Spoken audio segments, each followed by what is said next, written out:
Hello, in this lecture we will find the area of a circle.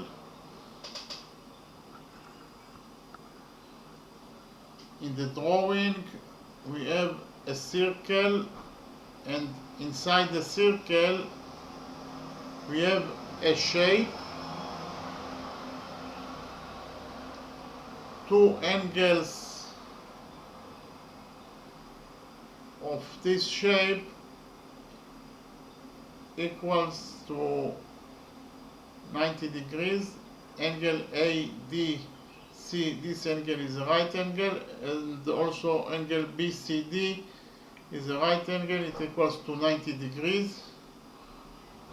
And also side BC of this shape equals to 8 units, side DC of the shape equals to 6 units, and side AD of this shape equals to 4 units, and we want to find out the area of this circle. First of all, I will explain you the term one-sided angles. What are one-sided angles? Actually, if we have two lines, line A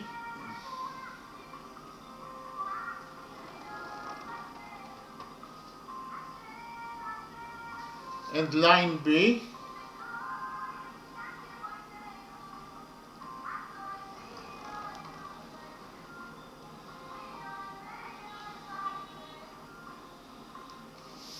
and line C that intersects with those two lines A and B,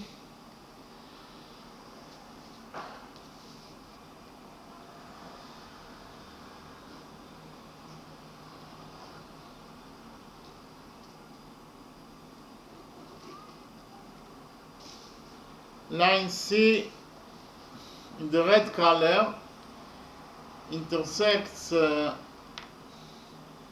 with line A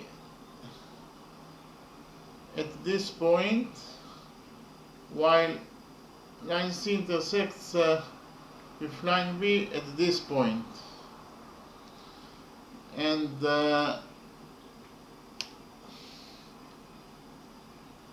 angles alpha and beta are defined as interior one-sided angles. I will repeat again. Angles alpha and beta are defined as interior one-sided angles. I write it here. Alpha and beta are interior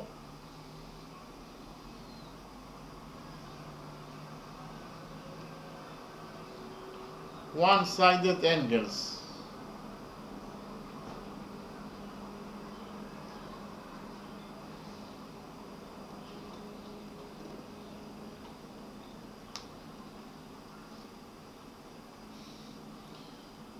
Okay, first of all, why those angles alpha and beta are called interior angles? The reason is that angles alpha and beta are located inside the structure of lines A, B, and C.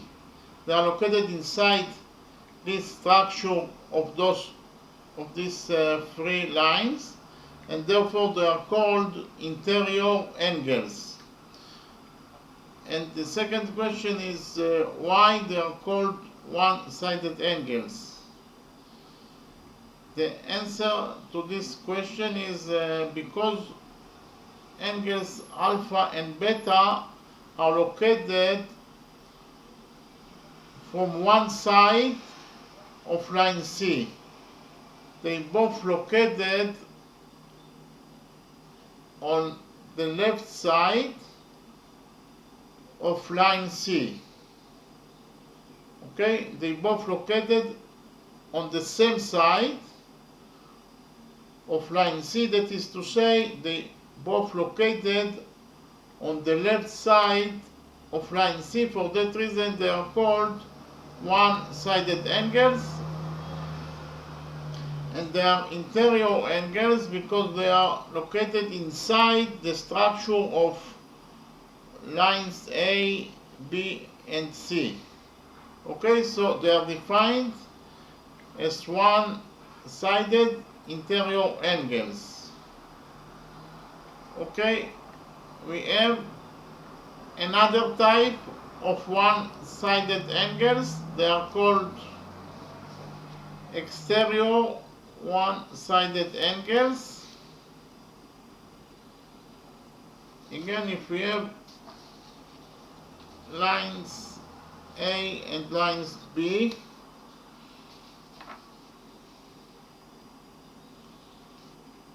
this is line A,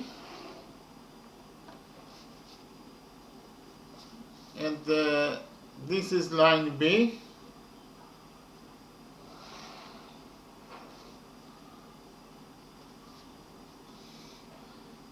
And we have line C that intersects those two lines, line A and B.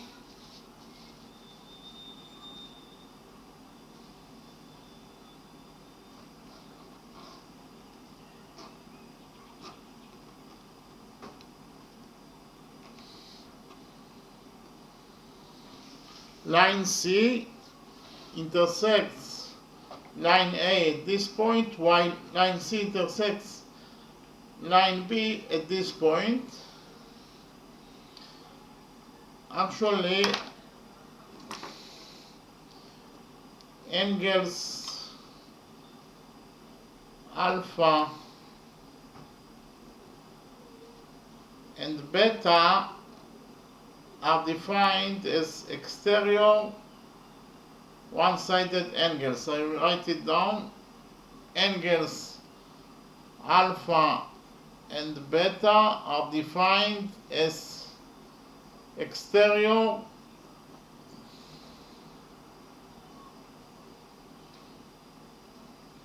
one-sided angles.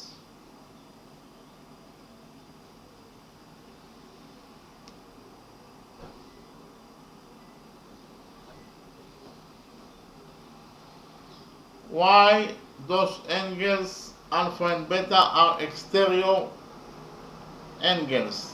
Because they are located outside this structure. The structure of lines A, B, and C, they are located outside this structure. For that reason, they are called exterior angles. And why they are one-sided angles? Why they are defined as one-sided angles? Because they are located on the same side of line C. They are located on the same side of the red line C. They are located on the left side, both located on the left side of line C. For that reason, they are defined as one-sided angles, and they are exterior angles because they are outside the structure of lines A, B, and C. They are outside of this structure, and for that reason they are exterior angles, and they are one-sided angles. Okay, and they are one-sided angles because they are located from one side of line C. They are both on the left side of line C, of the red line C. Okay, they are both on the left side of red line C. For that reason, they are defined as one-sided angles. Okay, so actually those that is the definition of one-sided angles. Those angles are interior one-sided angles, while those angles are exterior one-sided angles. Okay, actually we have a rule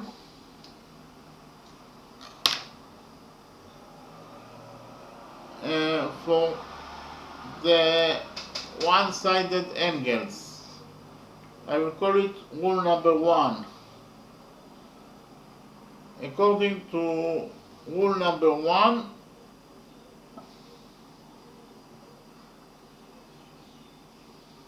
rule number 1 states that if the sum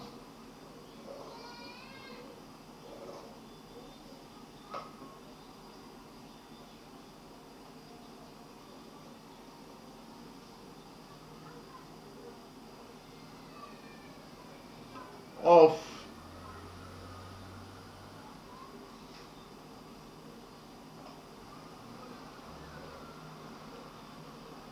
the two one-sided angles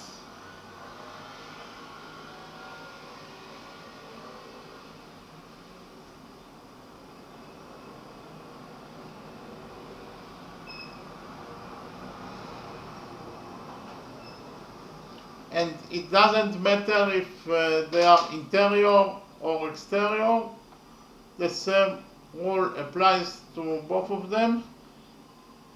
Okay, interior or exterior.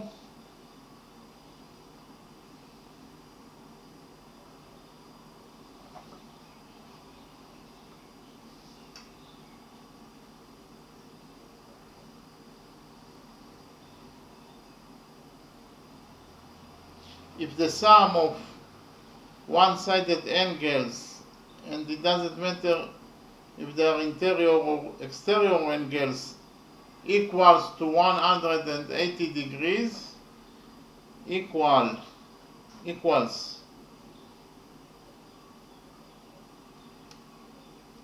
to 180 degrees, then line A is parallel to line B. So I will read rule number 1 again.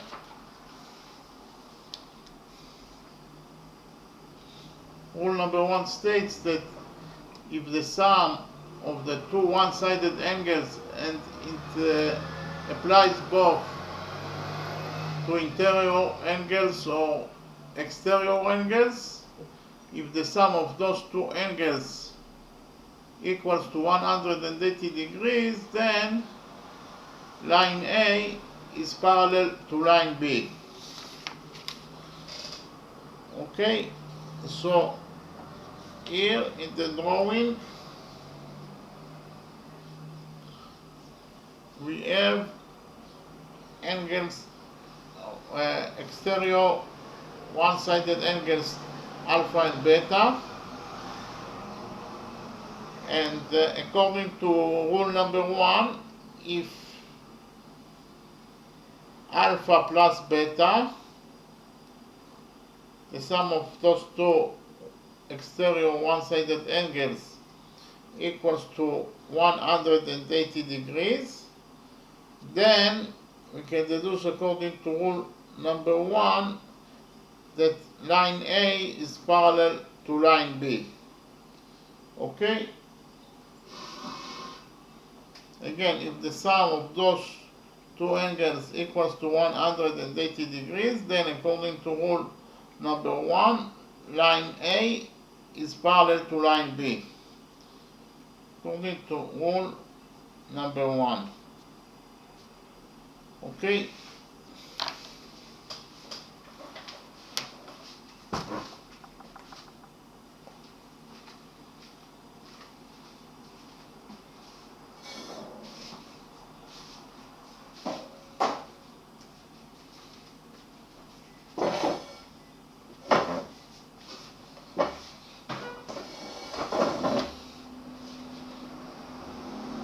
And the same rule is true also for interior one-sided angles.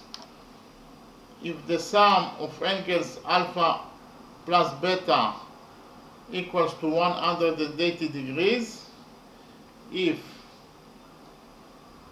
alpha plus beta equals to 180 degrees, then according to rule number 1, line A is parallel to line B. Rule number 1. Okay? If the sum of those two angles alpha and beta equals to 180 degrees, then according to rule number 1, line A is parallel to line B. Okay?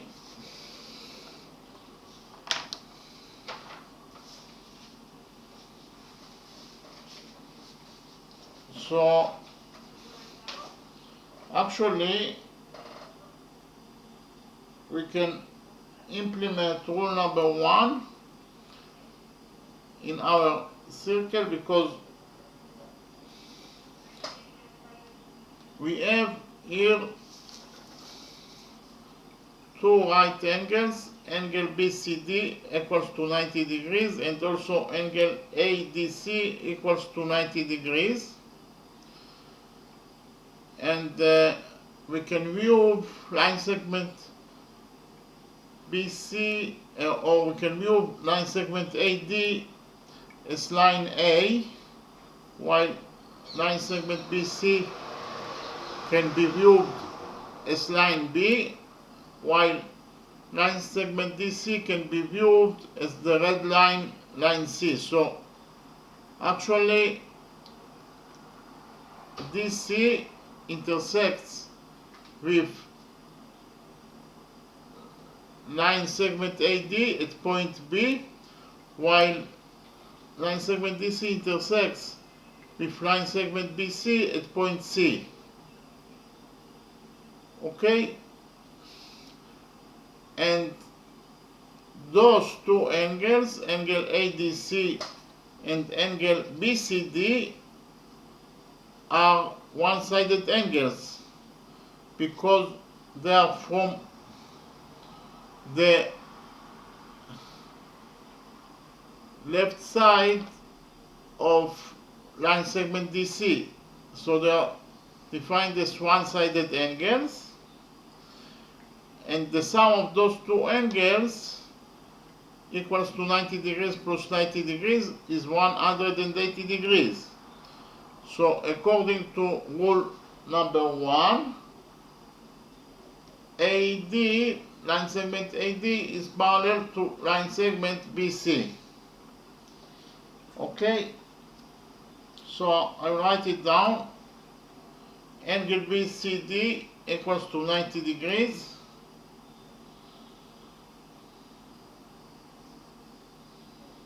Is a right angle, and angle ADC also equals to 90 degrees.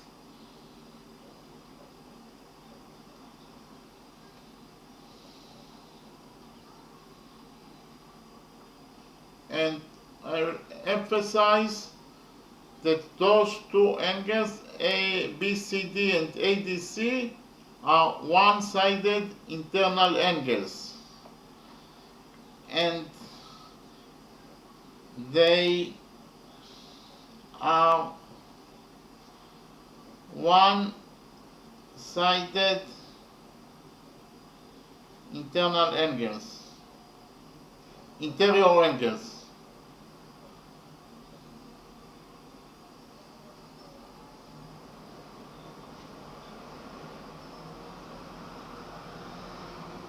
Why they are one-sided angles? Because they are located from the left side of line segment DC, and they are interior because they are inside the structure of ADCB. They are inside the shape ADCB.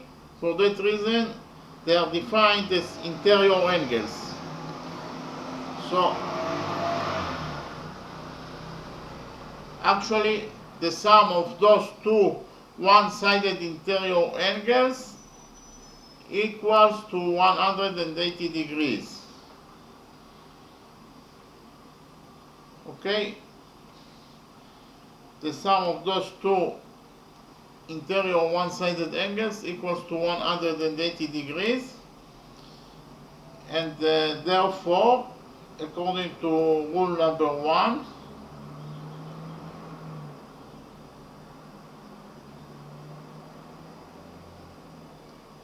according to rule number 1, AD, line segment AD is parallel to line segment BC.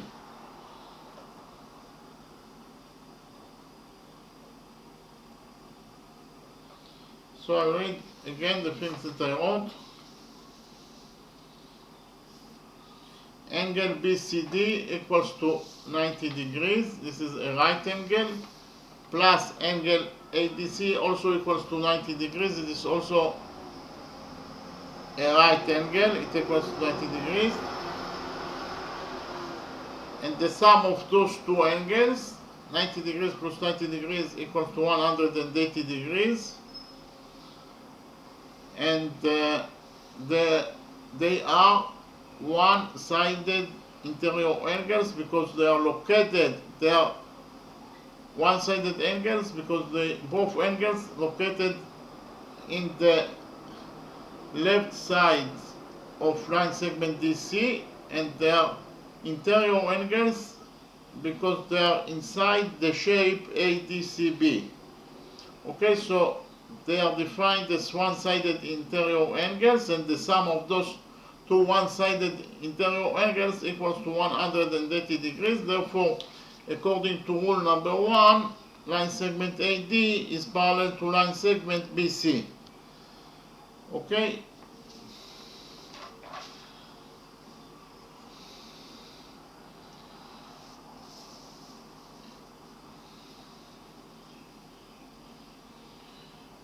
In the next step, we will connect together points D and B by a straight line.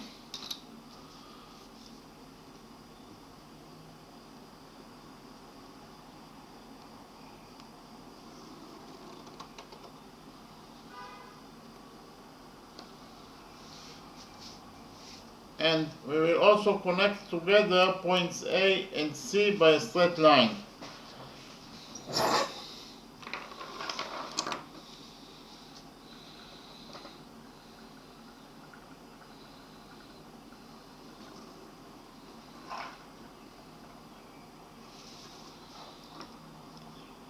And we will call to the intersection point between line segment DB and line segment AC O.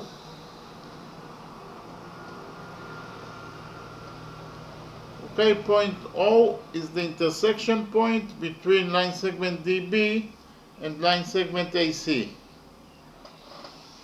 Okay.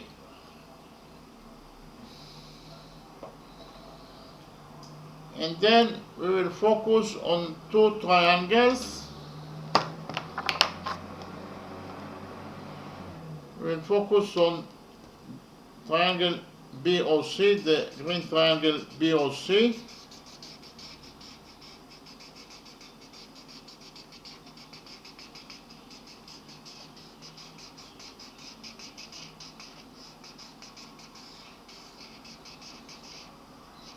The big green triangle BOC and the small triangle AOD.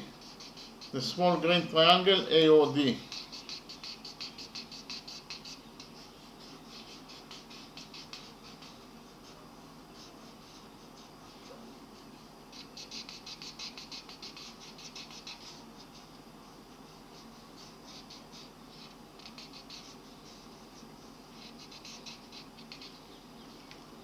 I will write it down. We will focus on triangle AOD and BOC.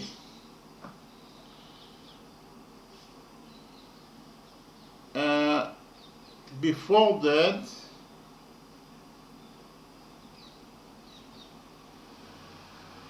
actually we have here angle AOD that equals to angle BOC. This angle equals to this angle because they are vertex angles, and we have rule number 2 that states that vertex angles are equal to each other, and I must explain you what are vertex angles. Okay? After I will explain you what are vertex angles, we will focus on those two green triangles. Okay? So actually, whenever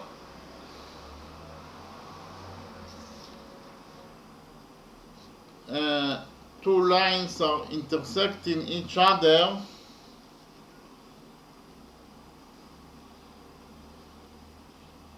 for example, this line A intersects with line B,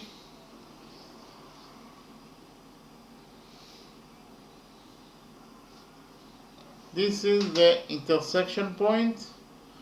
So in the intersection point they create 4 angles. Okay, so this is angle number 1,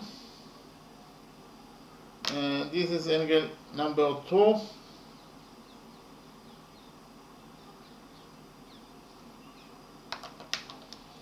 this is angle number 3, and this is angle number 4.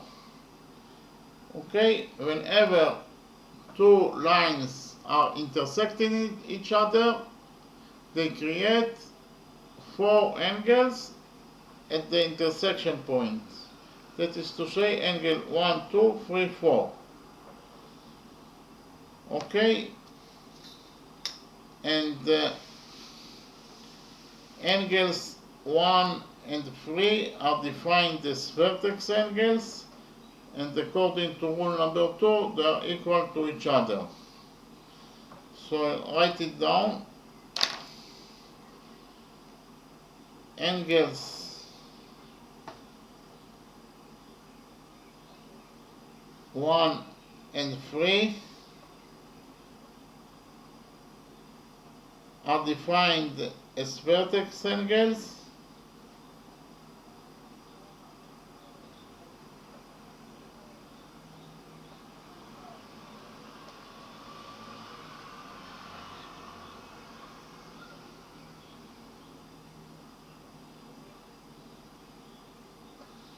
and according to rule number 2, they are equal to each other.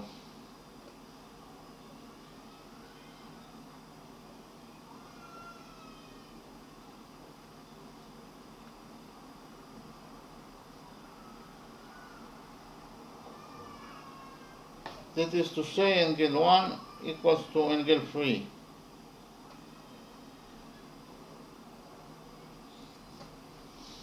So I will read again the things that I wrote. Angles 1 and 3, those two angles are defined as vertex angles, and according to rule number 2, they are equal to each other. That is to say, angle 1 equals to angle 3, because according to rule number 2, vertex angles are equal to each other. And the same rule applies to angles 2 and 4. Angles 2 and 4 are are also defined as vertex angles, and according to rule number 2 they are also equal to each other. So I'll write it down. Angles 2 and 4 are also vertex angles,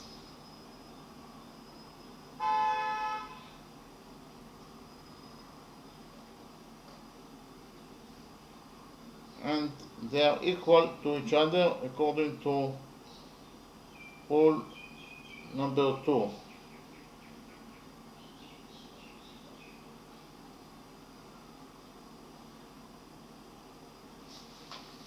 Okay, angles 2 and 4 are also vertex angles, and they are equal to each other. This is to say angle 2 equals to angle 4 according to rule number 2. Angles 2 equals to angle 4.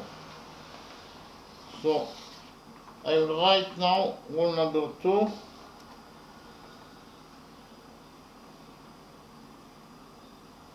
So rule number 2 states that vertex angles are equal to each other.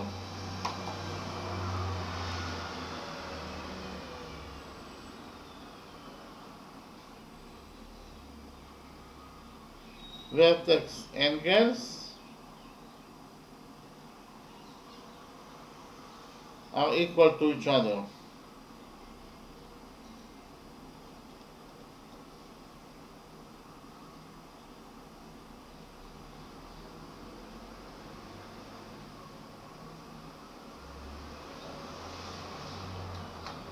I will read again rule number 2. Rule number 2 states that vertex angles are equal to each other. So actually we have two pairs of vertex angles. The first pair is angle 1 and 3, and they are equal to each other, and the second pair of vertex angles are angles 2 and 4, and they are also equal to each other. Or I will show you those two pairs separately.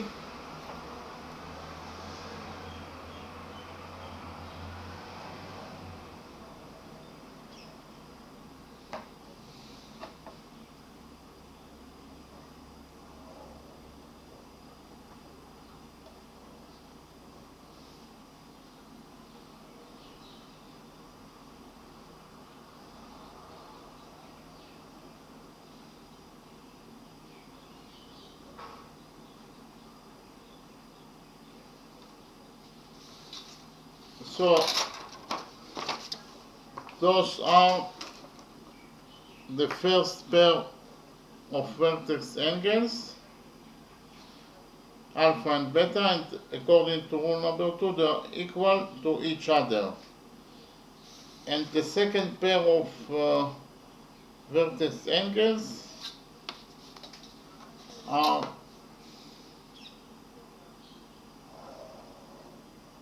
the angles that are located here.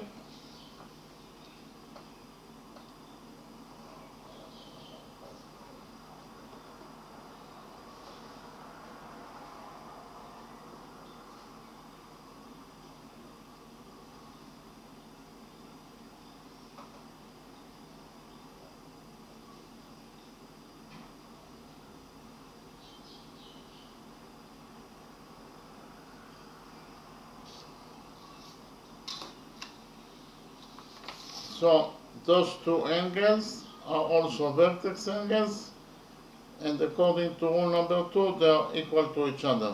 Okay, so we have two types of pairs of vertex angles. This is the first type of vertex angles that are equal to each other, and this is the second type of vertex angles that are equal to each other. Okay, and actually we implemented rule number 2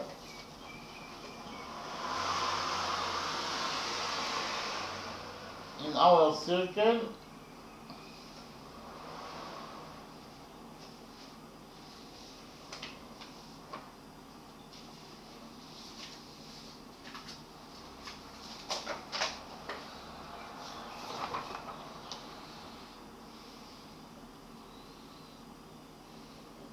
As you can see from the drawing, angle AOD and angle BOC, those two angles are vertex angles, and according to rule number 2, they are equal to each other, okay?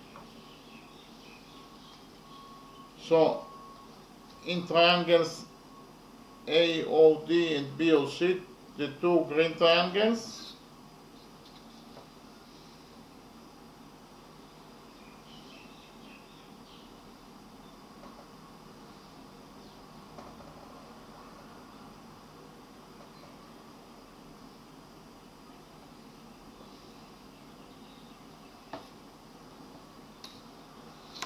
angle AOD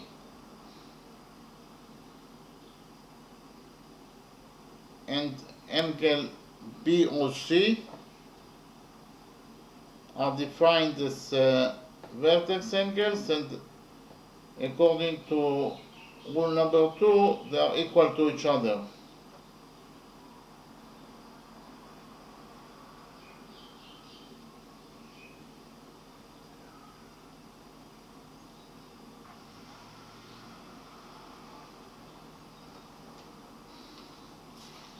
Okay, angle AOD and angle BOC are defined as vertex angles, and according to rule number 2, they are equal to each other. And angle DAO, this angle, equals to angle BCO, this angle. So actually those two angles are equal to each other according to the new rule number 3, that states that alternating angles are equal to each other. Alternating angles between parallel lines are equal to each other. First of all, I will explain you the term alternating angles, and then I will state rule number 3. Actually, if we have two lines,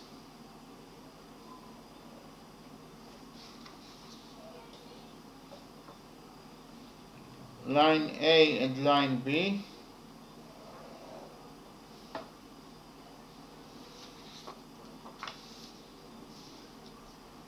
this is line A, and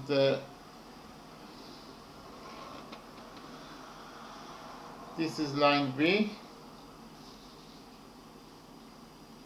and we have line C that intersects those two lines A and B.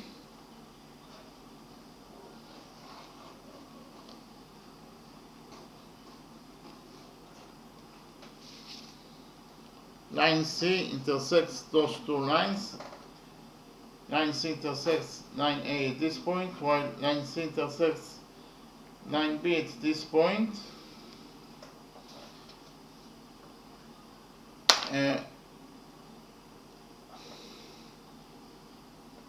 Angle alpha and angle beta are defined as interior alternating angles. I will write it down.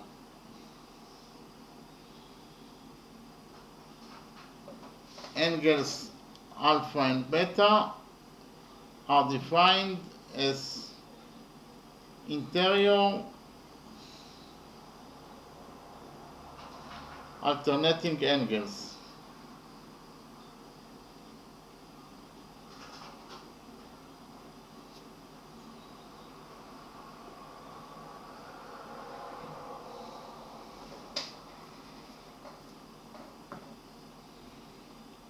first of all, why they are called alternating angles? Why those two angles, alpha and beta, are called alternating angles?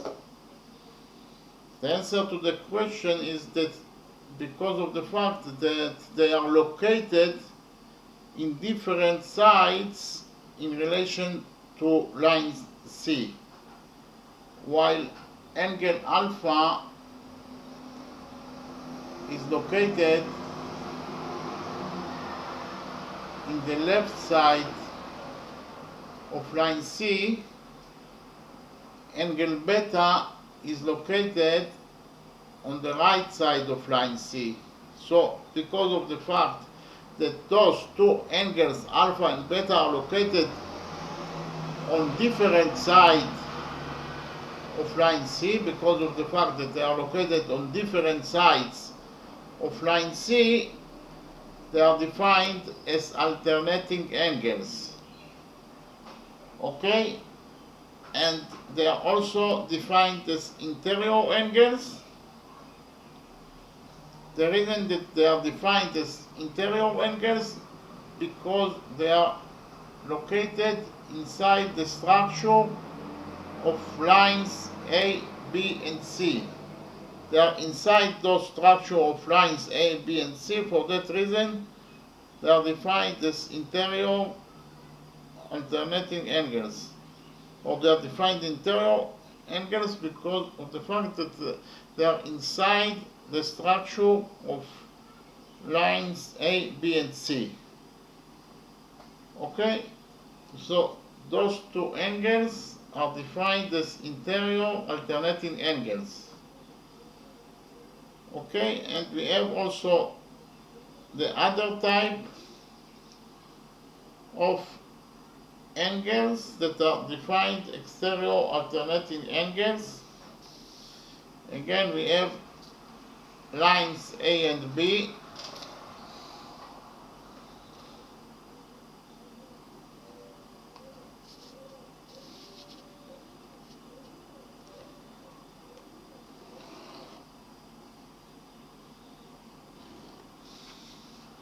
This is line A.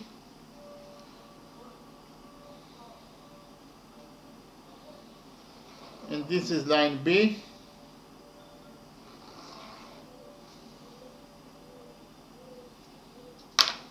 And line C intersects those two lines.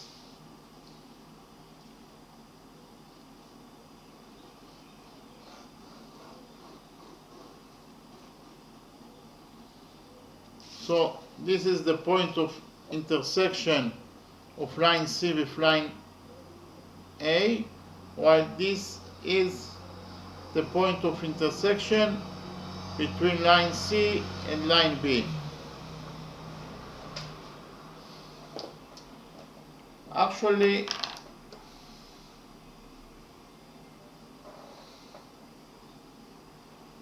those angles alpha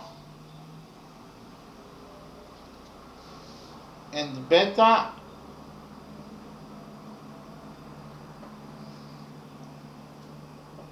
are defined as exterior alternating angles.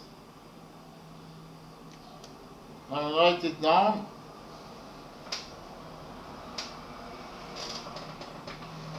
Angles alpha and beta are defined as exterior alternating angles.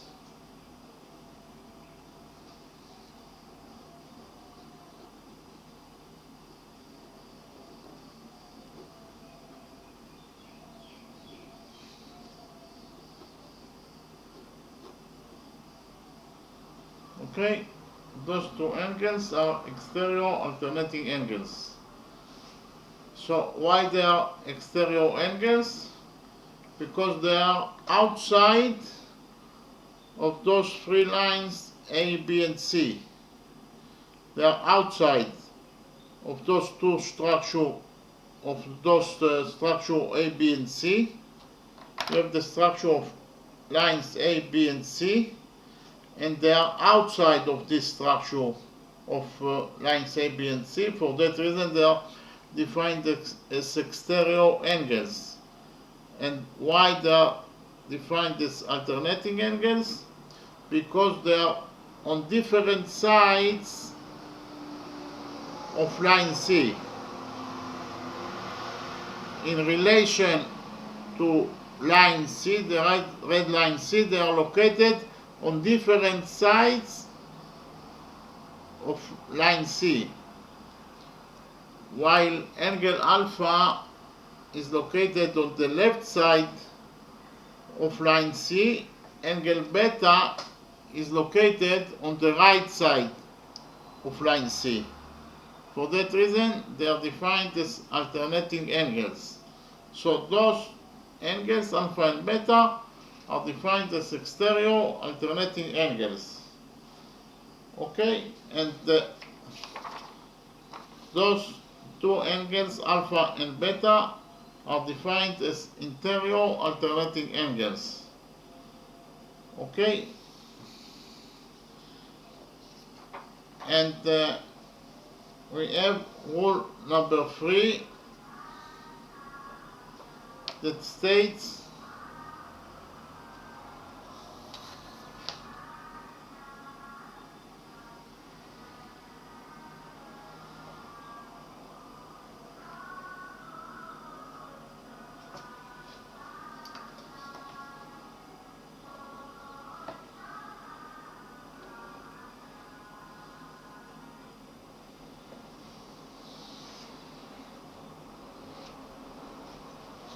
alternating angles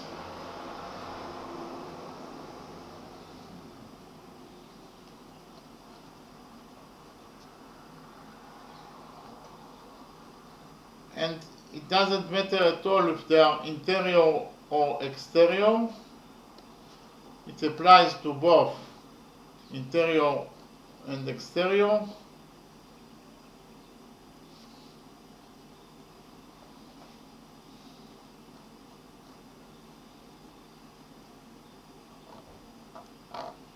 Alternating angles between parallel lines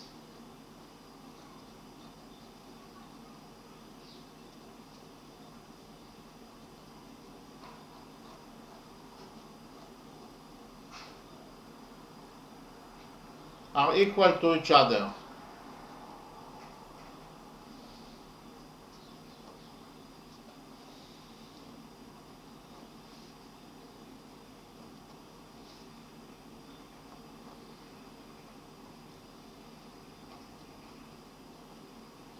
So I will read rule number 3 again.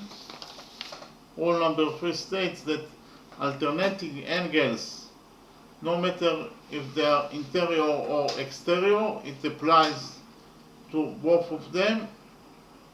Alternating angles between parallel lines are equal to each other.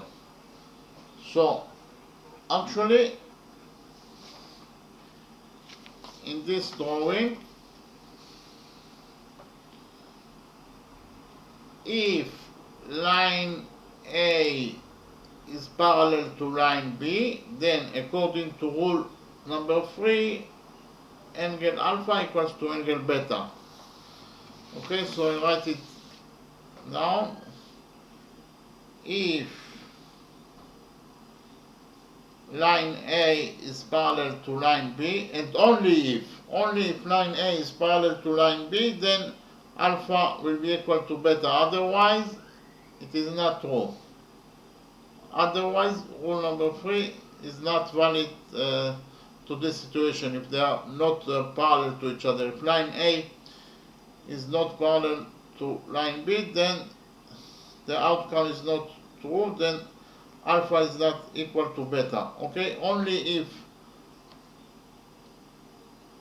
line A is parallel to line B, then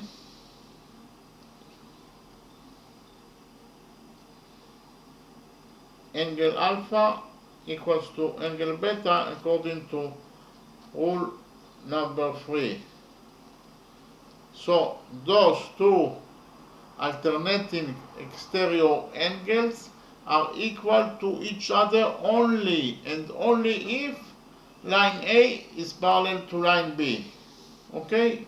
Only if line A is parallel to line B, only then angle alpha will be equal to angle beta. And the same rule applies also to the interior alternating angles. Only if line A is parallel to line B, only and only then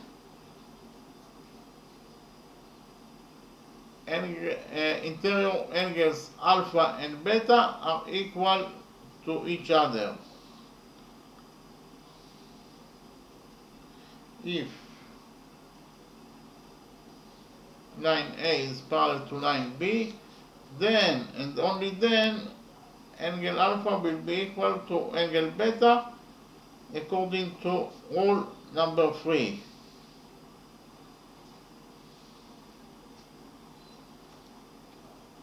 Okay, so those two interior alternating angles are equal to each other only and only if line A is parallel to line B. And also those two exterior alternating angles are equal to each other only and only if line A is parallel to line B.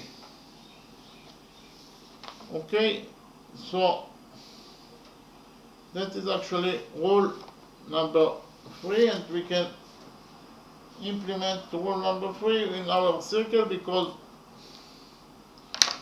we have already proved that according to rule number 1, line segment AD is parallel to line segment BC.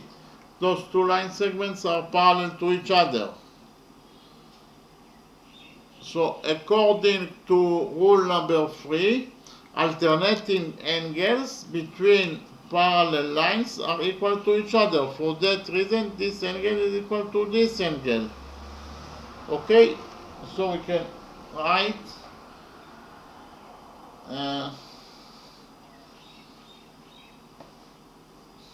that those two angles are equal to each other according to rule number 3. And the same rule applies to those two alternating angles. Those two angles are interior alternating angles, and they are located between parallel lines. BC is parallel to AD, so according to rule number 3, they are equal to each other. Okay, so we actually proved that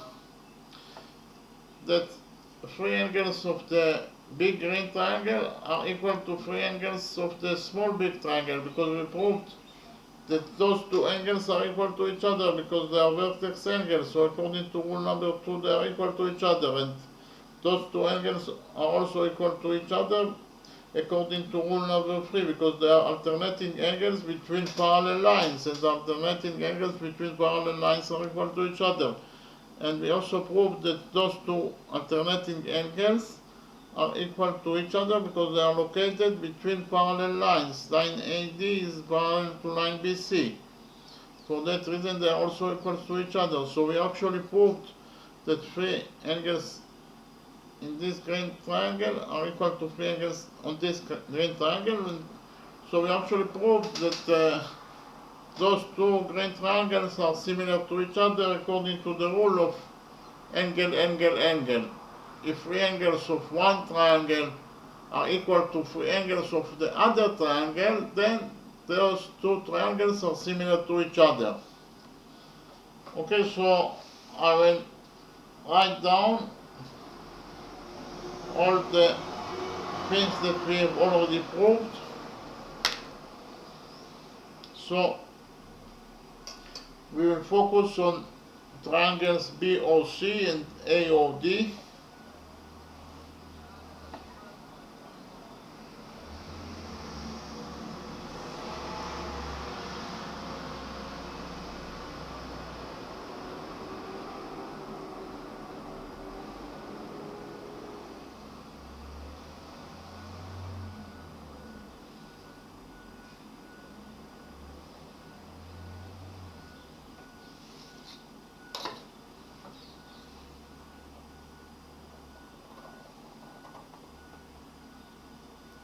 we actually proved that line segment line segment AD is parallel to line segment BC according to rule number 1. That if the sum of the one-sided angles equals to 180 degrees, then the lines are parallel to each other. So because of this fact of rule number 1, line segment AD is parallel to line segment BC.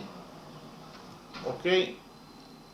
And we also proved that angle AOD equals to angle BOC because they are vertex angles, and according to rule number 2, vertex angles are equal to each other. So I will write it down.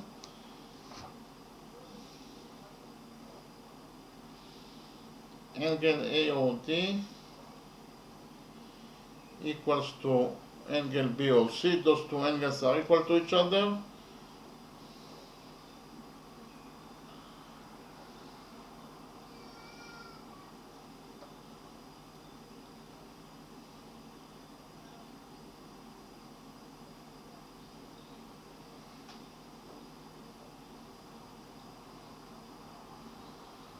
Because according to rule number 2, vertex angles are equal to each other, and those angles are vertex angles.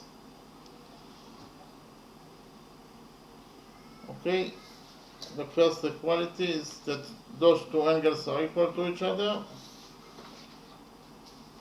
So angle AOB equals to angle BOC because they are vertex angles, and according to rule number 2, vertex angles are equal to each other.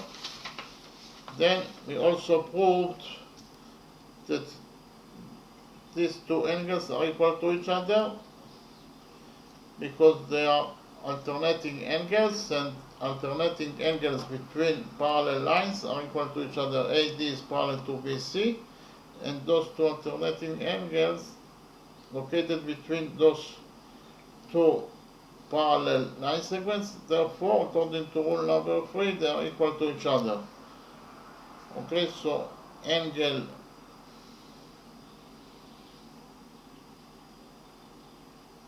DAO equals to angle BCO.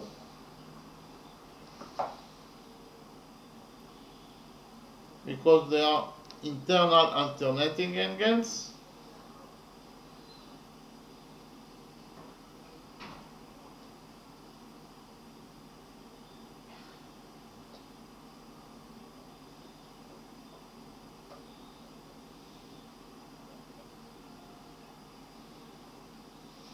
and internal alternating angles between parallel lines are equal to each other.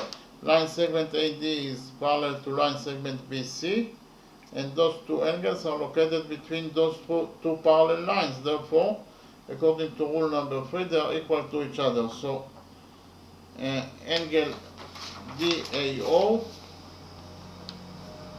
equals to angle BCO according to rule number 3.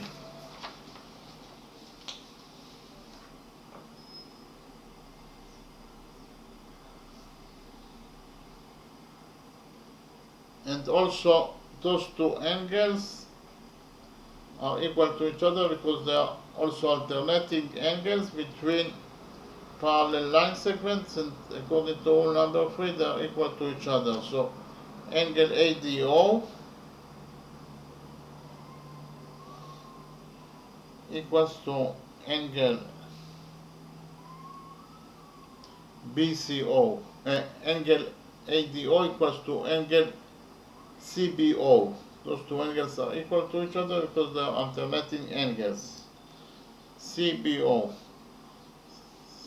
Angle CBO equals to angle ADO according to their alternating angles.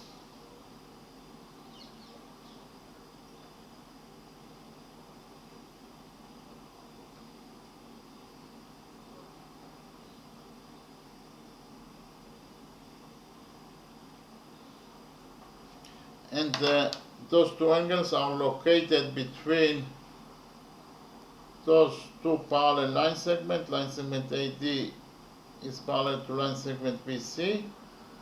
So according to rule number 3, alternating angles between parallel lines are equal to each other, therefore those two angles are equal to each other. Okay, angle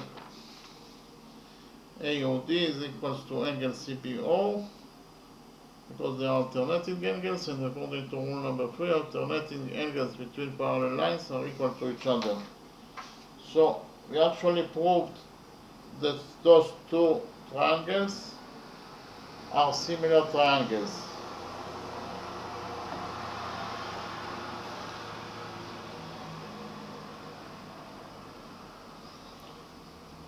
So according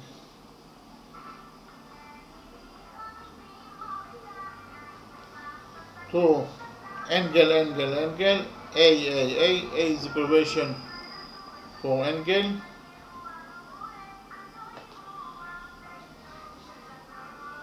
Triangle ADO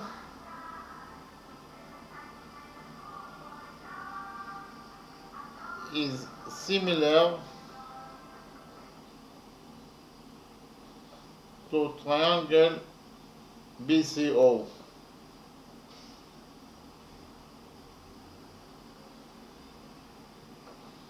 Okay, those two grand triangles are similar to each other because three angles of this triangle are equal to three angles of this triangle.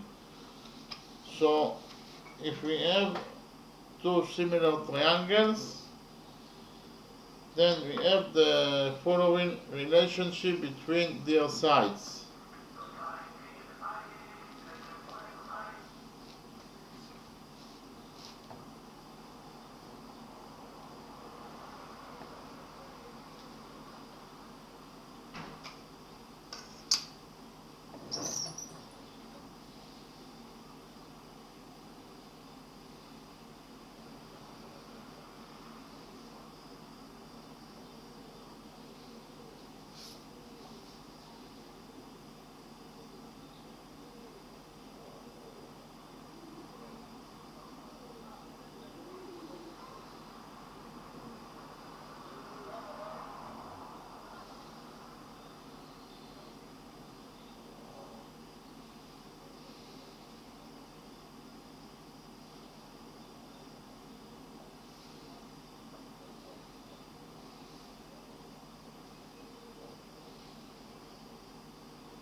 So actually, if the big triangle ABC is similar to triangle DEF, that is to say three angles of this triangle are equal to three angles of this triangle, then the following relationship exists between the sides of those two triangles, those two similar triangles. AD over DE equals to BC over EF equals to AC over DF. Okay, again, AB over DF equals to BC over EF equals to AC over DF. Okay, so in our specific drawing, those two right triangles are similar to each other, so actually side OB of the big green triangle over side OD, OB over OD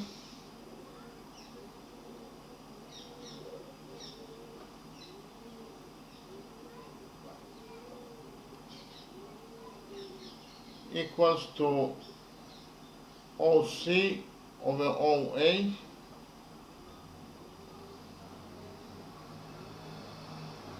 equals to BC over AD.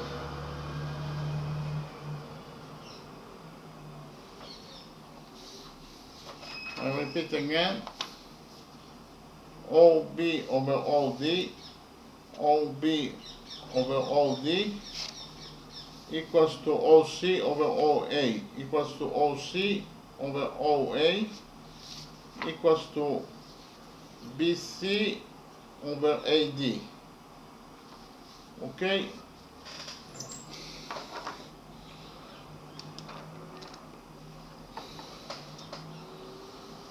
Okay, but we know that BC, this side equals to 8 units and AD equals to 4 units. So we can write here that BC equals to 8 units while AD equals to 4 units, and 8 over 4 equals to 2. So actually we have the equality that OB over OD equals to 2. So if we multiply this equality by OD, we will get that OB equals to 2 times OD.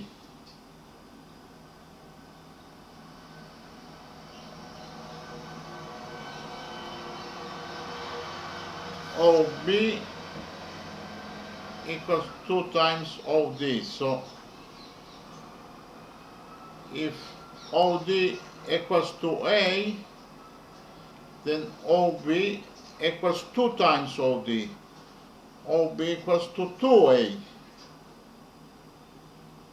Okay? And we have also the equality that states that DC over OA equals to 2. DC over OA equals to 2.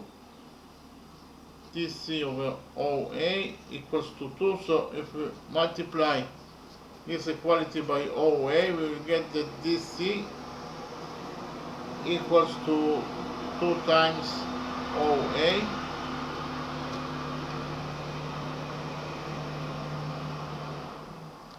DC equals 2 times OA.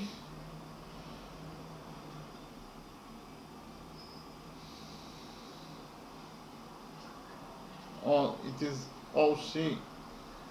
OC. It is OC. I made a mistake. It is OC. OC. It is OC over OA. So it is OC over OA equals to 2. So OC equals 2 times OA. OC equals 2 times OA. So if OA equals to B, OC equals 2 times OA. So OC will be equal to 2B. Okay?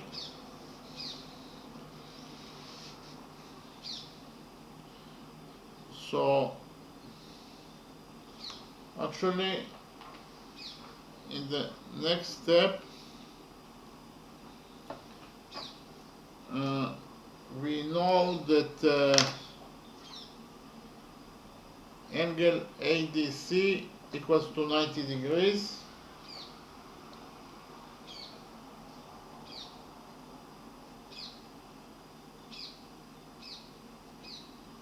Therefore, triangle ADC is a right triangle.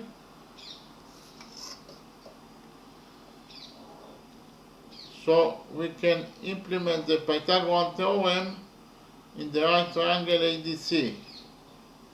According to the Pythagorean theorem, the square of the hypotenuse equals to the sum of the squares of the perpendiculars. So in this right triangle ADC, the square of the hypotenuse is AC square equals to the sum of the squares of the perpendiculars equals to AD square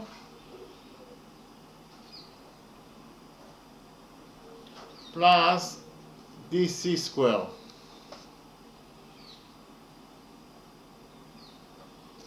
Okay, so in the right triangle ADC, we implemented the Pythagorean one theorem that states that the square of the hypotenuse, that is to say AC square, equals to the sum of the squares of the perpendiculars, equals to AD square plus DC square. Okay, but what is the size of AC? The size of AC is B plus 2B, or AO plus OC. And AO plus OC is B plus 2B. It equals to 3B. AC equals to 3B. So AC square is 3B square. And AD square is 4 square. 4 square is 16. DC equals to 6 units, so DC square is 6 square. 6 square is 36. So in total we got that 3B square equals to 16 plus 36. 16 plus 36 equals to 52, so I write it down.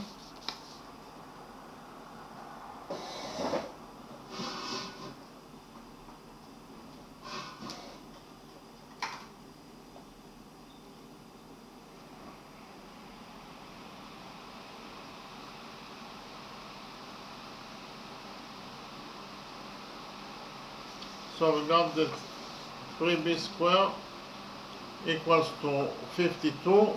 Now we'll take a root out of this equality. We get that 3B equals to the root of 52.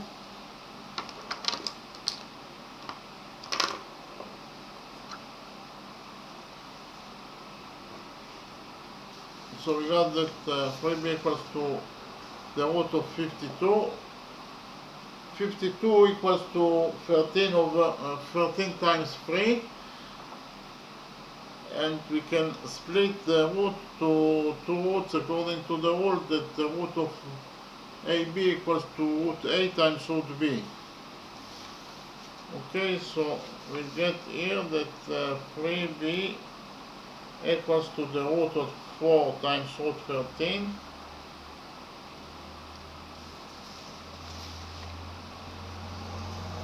So the root of 4 equals to 2.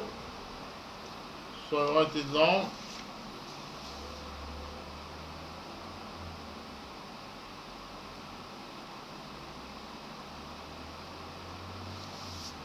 So we got that 3B equals to 2 times root 13. I will divide this equality by 3 and we will get the value of B. Okay, we divide it by 3. We get that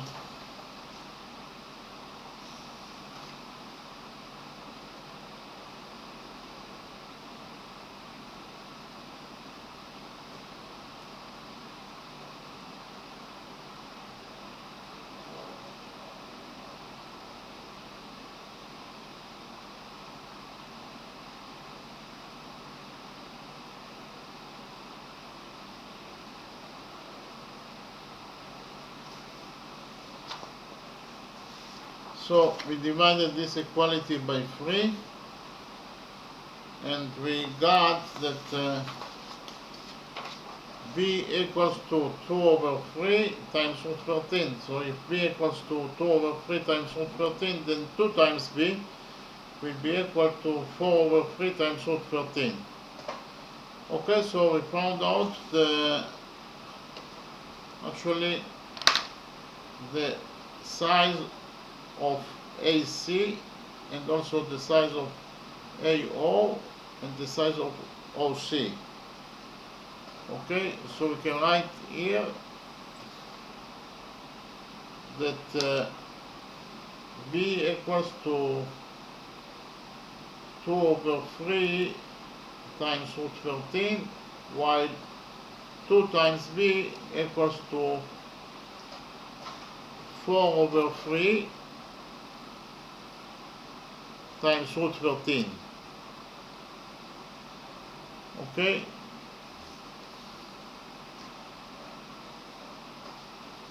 In the next step,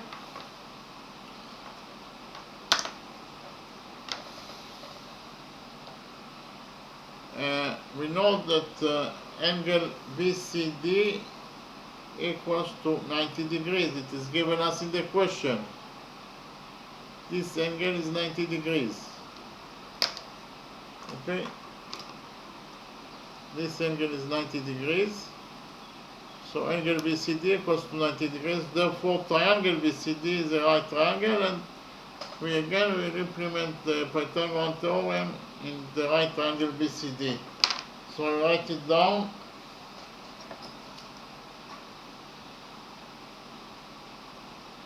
Angle BCD is a right angle. It equals to 90 degrees.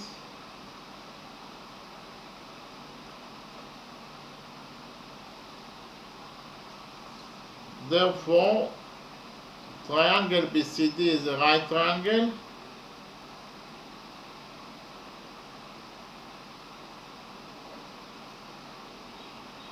So we can implement the Pythagorean theorem on the right triangle BCD.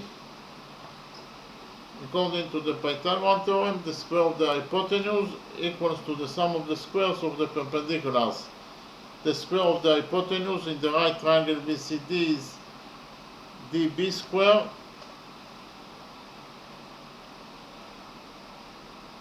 equals to the sum of the squares of the perpendiculars equals to DC square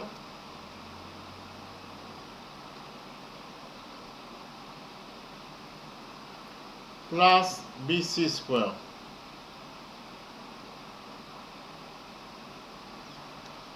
Okay, so we implemented the Pythagorean theorem on the right triangle BCD. The square of the hypotenuse is dB square equals to the sum of the squares of the perpendiculars equals to DC square plus BC square. Okay. What is the size of dB? dB equals to dO plus OB, but dO equals to A and BO equals to 2A. So A plus 2A equals to 3A, so dB equals to 3A. So dB square equals to 3A square. DC equals to 6, so DC square is 6 square. 6 square is 36. Plus BC square. BC equals to 8, so BC square is 8 square. 8 square is 46. In total we got that 3A square equals to 36 plus 64. 36 plus 64 is 100. So I write it down.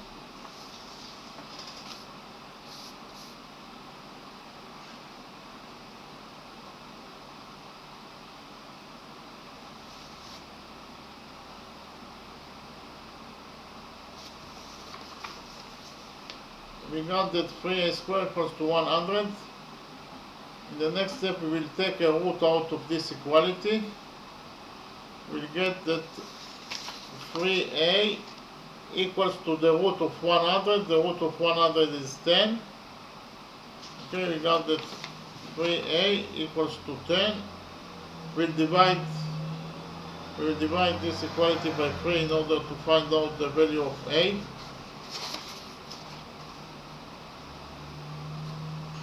A equals to 10 over 3 units. Okay. A equals to 10 over 3 units. If A equals to 10 over 3 units, then 2 times A will be equal to 20 over 3 units.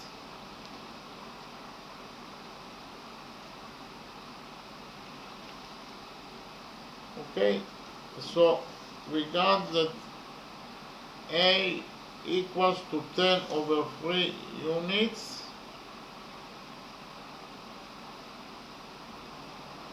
while 2A equals to 20 over 3 units. Okay, so we actually know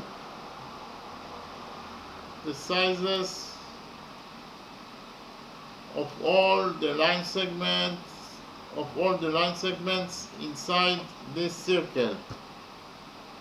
Okay, in the next step I will copy this drawing into this page without the A and B, because we already know the size of the value of A and B, so I write here only the value of every segment line without the variables A and B.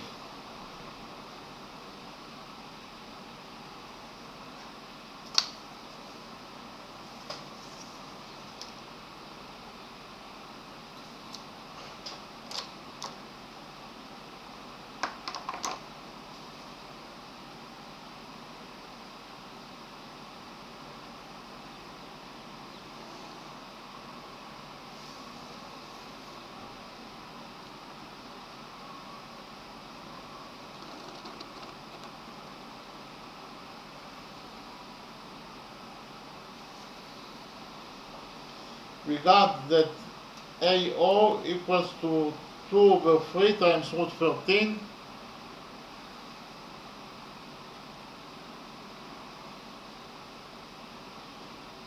while OC equals to 4 over 3 times root 13,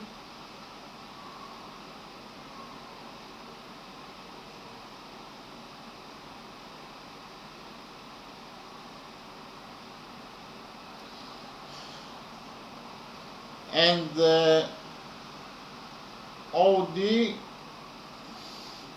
equals to 10 over 3 units,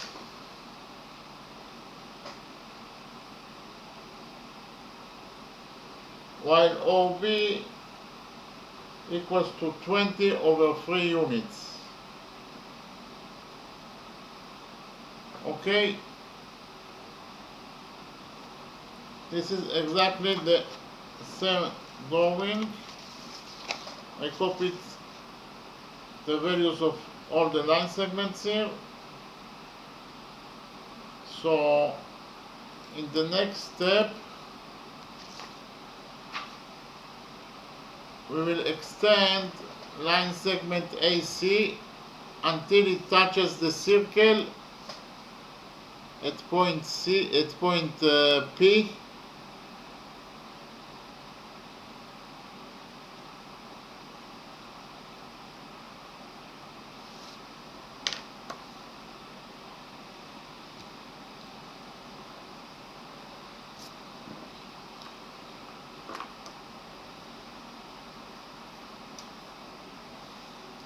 so we extended line segment AC until it touches the circle at point P. P is the point of contact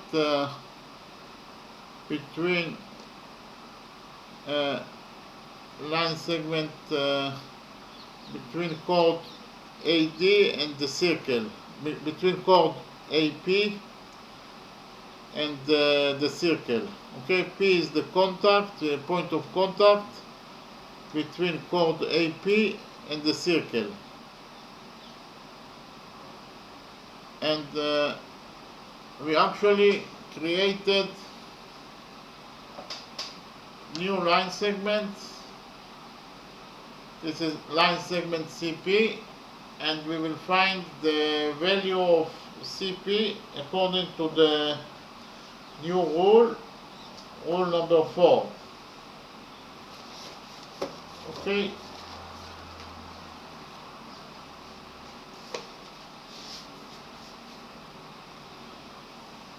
According to rule number 4, if we have two chords that are intersecting each other. For example, chord AB, chord AB intersects with chord CD,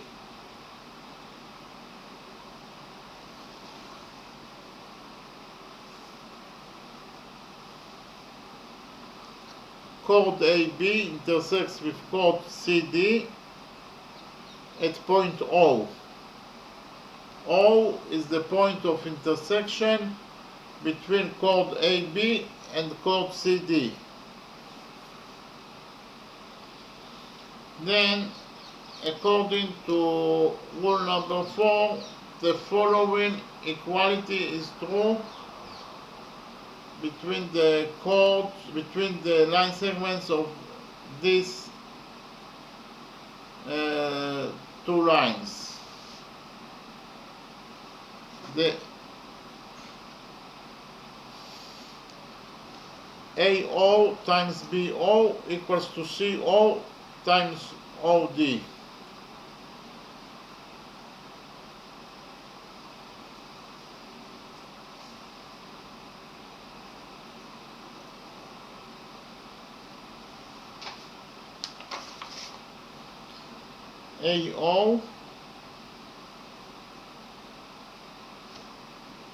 AO times OB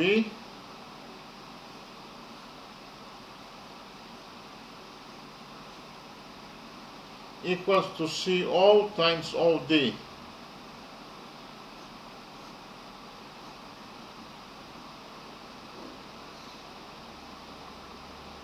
Again, if two chords, chord AB and chord CD, are intersecting each other and the point of intersection is O, then the following equality is true for this going. AO times OB equals to CO times OD. Okay, so I write down rule number 4.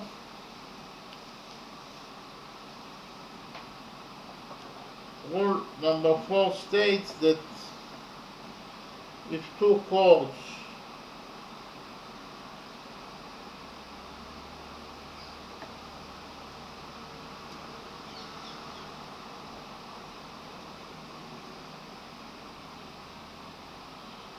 are intersecting each other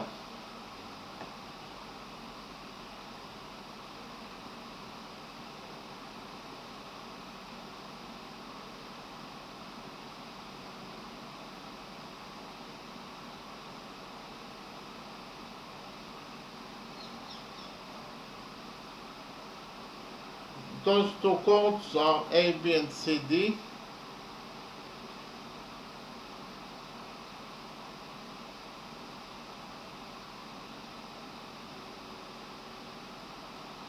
At point O is defined as the point of intersection between those two chords.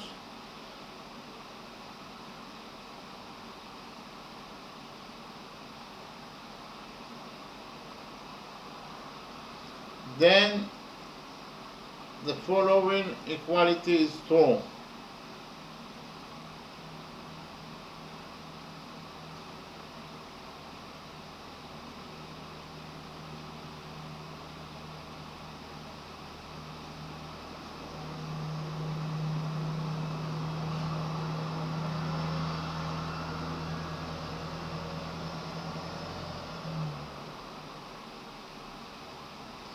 AO times BO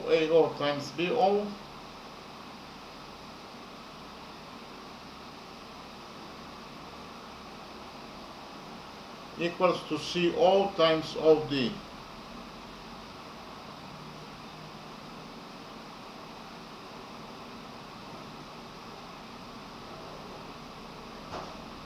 So I'll read rule number 4 again.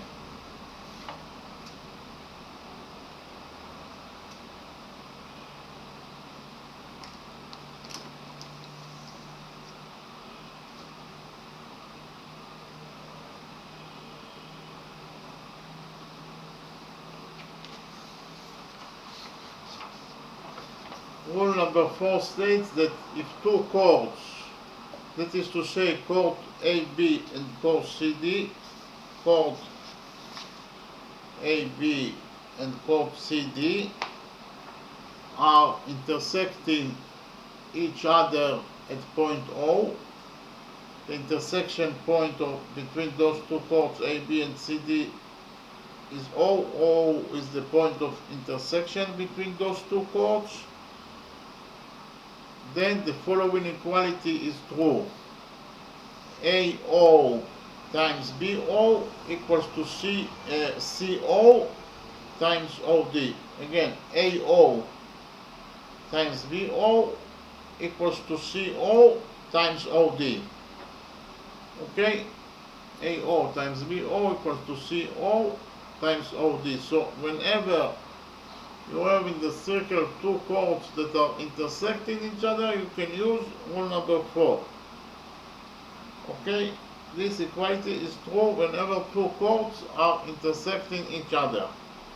So we actually can implement rule number 4 in our circle. As you can see from the drawing,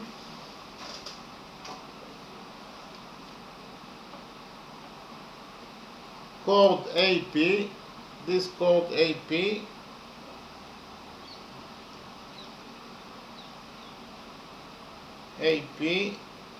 intersects with chord DB at point O.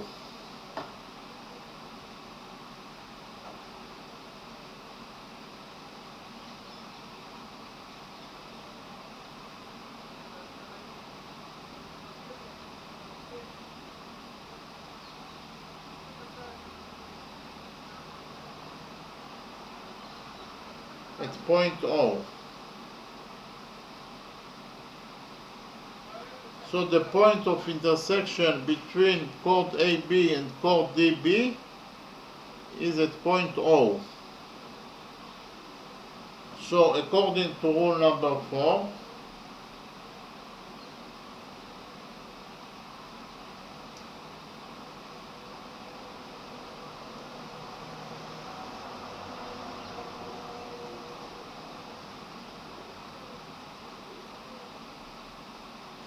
AO times OP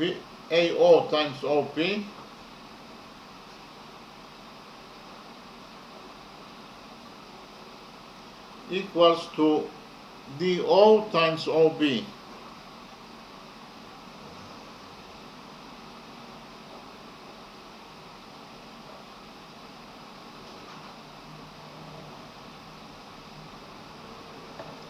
Again, chord AP intersects with chord DB at point O. Point O is the point of intersection between those two chords. Therefore, according to rule number 4, AO times OP equals to DO times OB. Okay? AO times OP equals to DO times OB. AO equals to 2/3 times root 13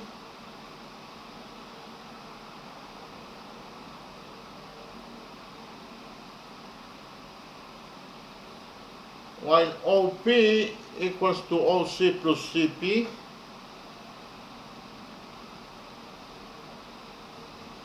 all equals to DO. DO equals to 10/3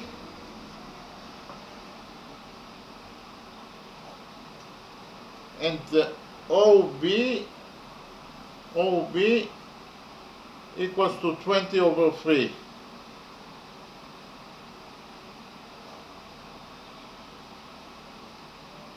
Okay, we got this equality that states that 2/3 times root 13, that is OA, times OP. OP equals to OC plus CP.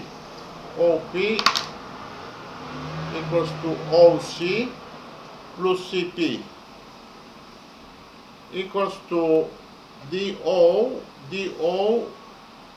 is 10 over 3 units times OB, while OB is 20 over 3 units, okay? 20 over 3 units, okay? And what is OC is 4 over 3 times root 13 units, so I write it down.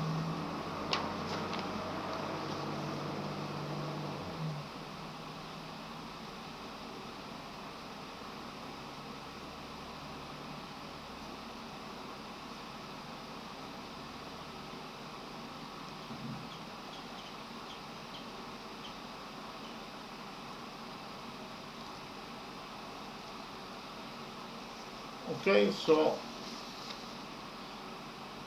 here CP OC equals to 4 over 3 times root 13. OC equals to 4 over 3 times root 13 plus CP. CP is the line segment that is missing and we want to find out. So we leave it as it is. I left it as it is. All equals to 10 times 10 over 3 times 20 over 3 times 10 times 20 is 200, so I write it down. 200 over 3 times 3. Okay, all equals to 10 times 20 is 200, and over in the denominator we have 3 times 3. So we actually have 3 in the denominator of this side of the equation, and we have 3 in the denominator of the other side of the equation, so we can cancel 3.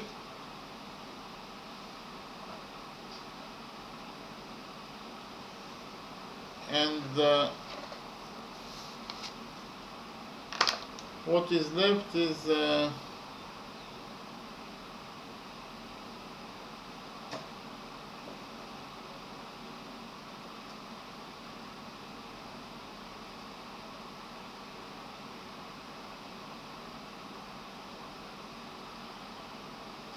here we have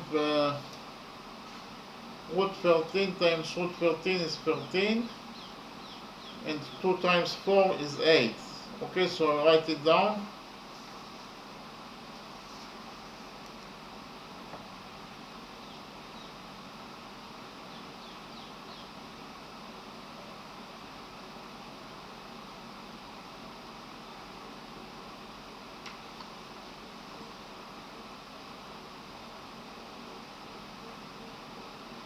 Root 13 times root 13 is 13.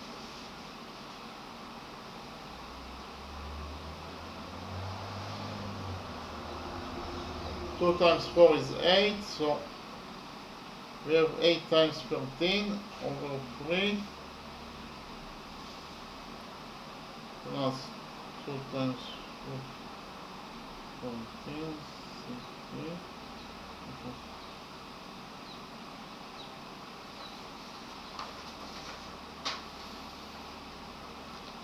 So in total we got that 3 times 13 over 3 plus 2 times root 13 times CP equals to 200 over 3. 8 times 13 is 104, so I write it down.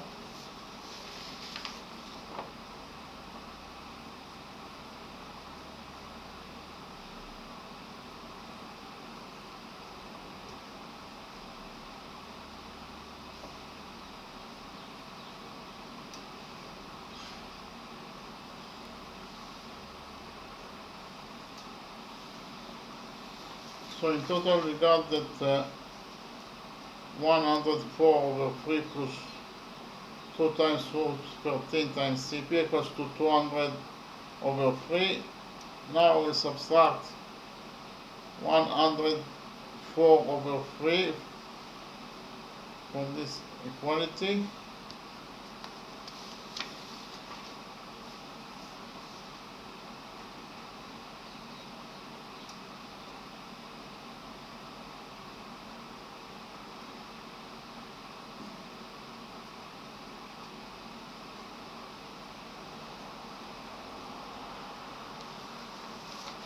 So I subtracted 104 over 3 in this equality. So here 104 over 3 minus 104 over 3 is 0. We left with 2 times root 13 times CP.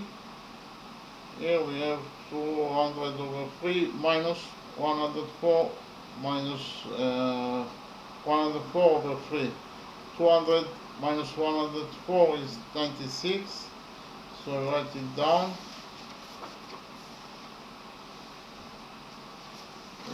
We have here in the denominator we have common factor 3.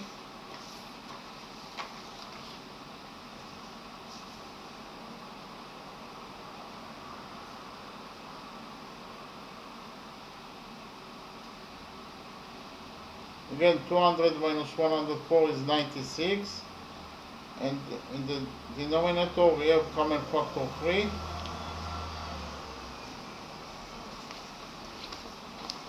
So we got that 2 times root 13 times CP equals to 96 over 3. 96 over 3 is 32, so I write it down.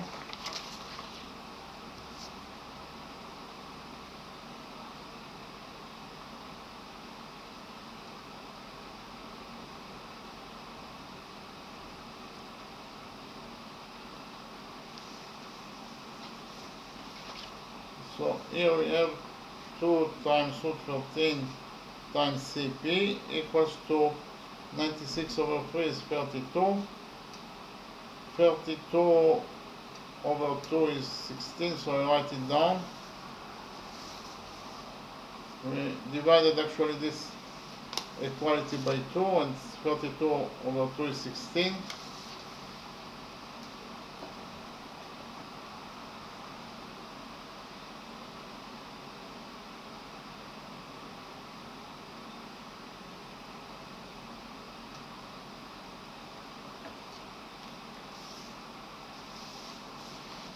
So we got that root 13 times CP equals to 16. We will divide this equality by root 13 and we will get the value of CP.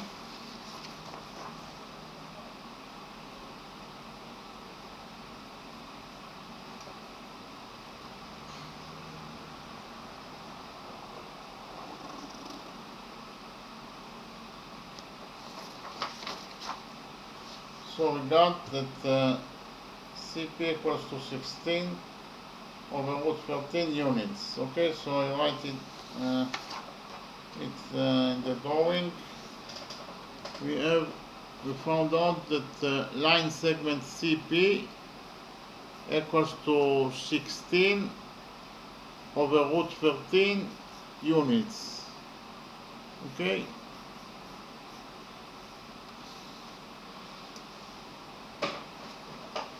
Again, line segment CP equals to 16 over root 13 units. So I wrote there that line segment CP equals to 16 over root 13 units. In the next step, we will extend line segment DC until it touches the circle at point Q. Okay, we extended line segment DC until it touches the circle at point Q. Q is the point of contact between chord DQ and the circle. Okay, so we actually created new line segment CQ,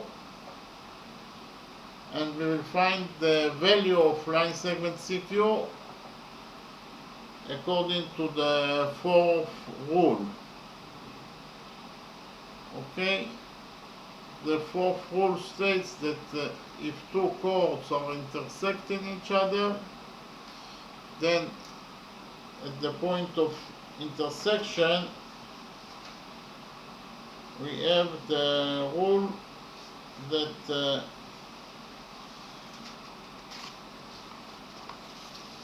if those two chords are intersecting each other at point O, then AO times OB equals to CO times OD.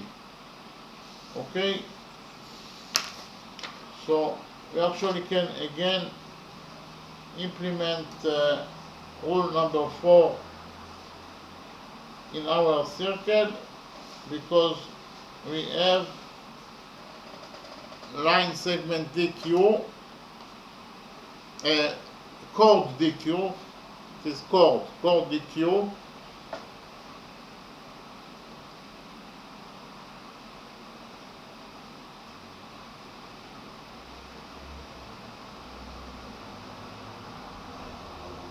intersects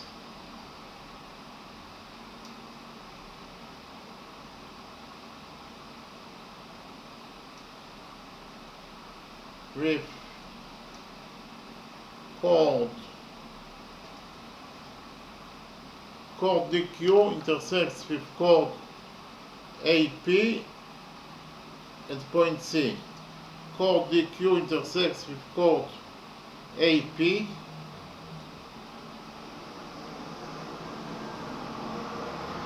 the point of intersection between those two chords is at point C.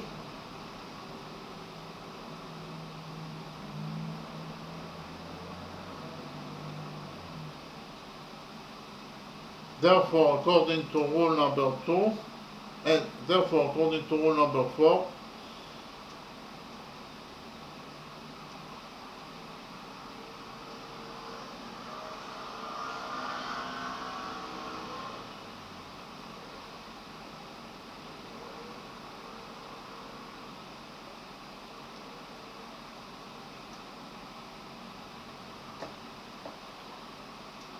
AC times CP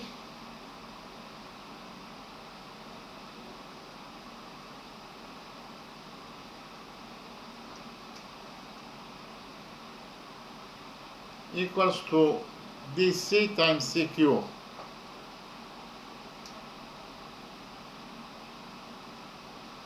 So I will read what I wrote.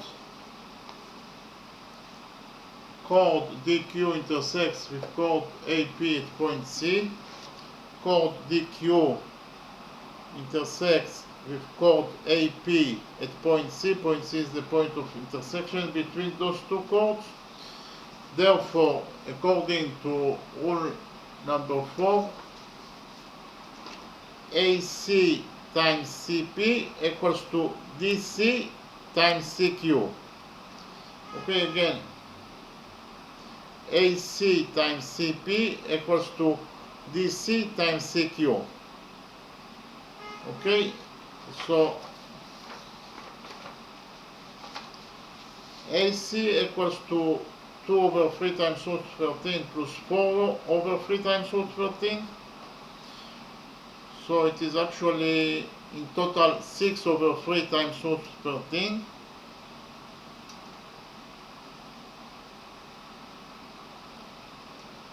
Times CP. CP, we have already found that the value of CP is 16 over 13 units.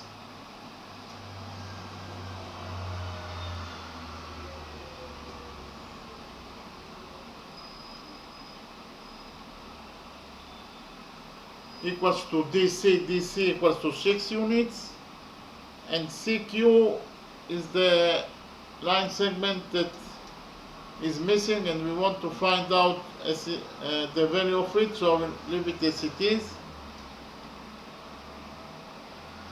So in total we got that 6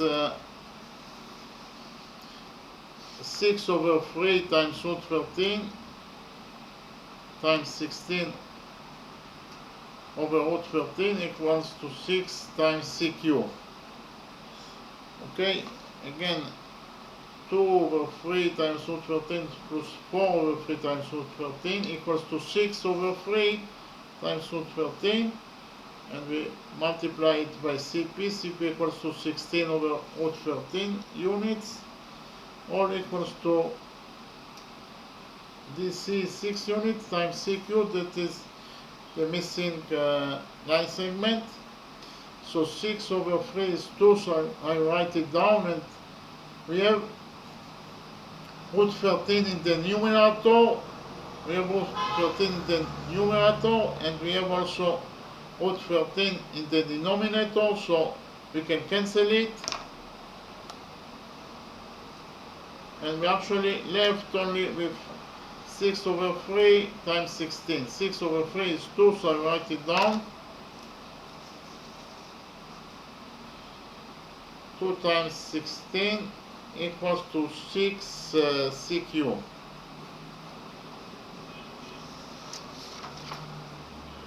Two times 16 is 32, so I'll write it down.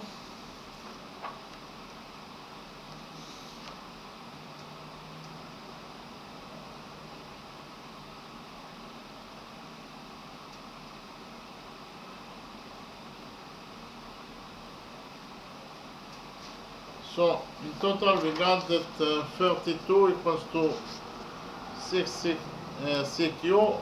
I'll divide this equality by 6.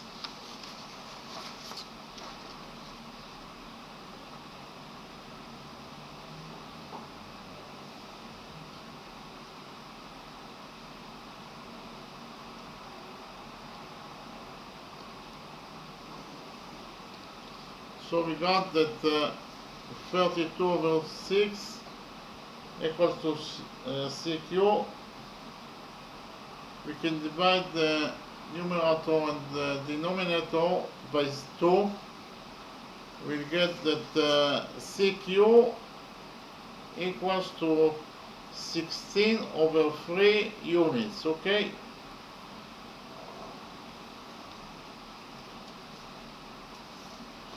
Okay, CQ equals to 16 over 3 units, so I will write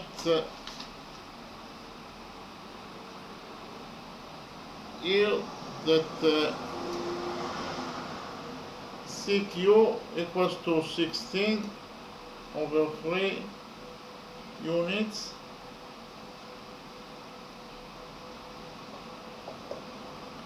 In the next step, we will extend line segment CB until it touches the circle at point R.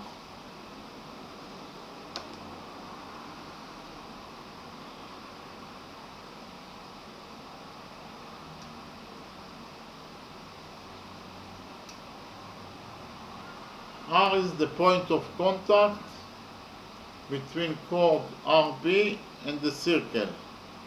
We extended line segment BC until it touches the circle at point R.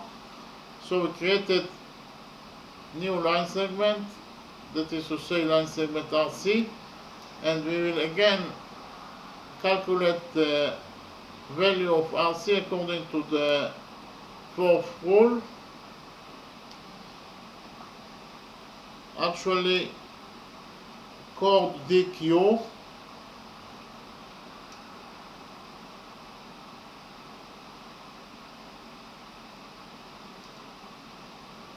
intersects with chord RB,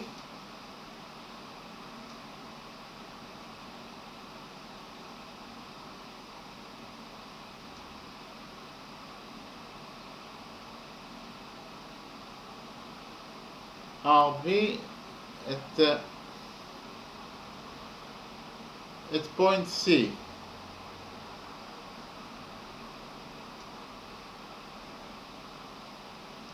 Again, C is the point of intersection between chord DQ to chord RB. So according to the fourth rule, whenever you have two chords that are intersecting each other, then you automatically can operate rule number 4. You can automatically use rule number 4 in that particular circle.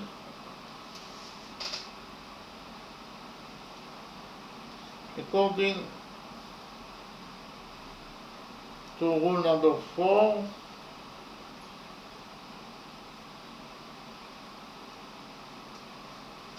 RC times CQ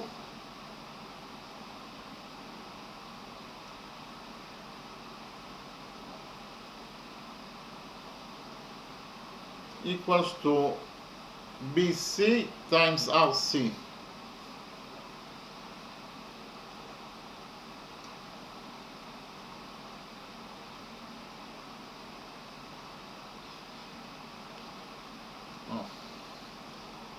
RC times TC, I made a mistake, RC times BC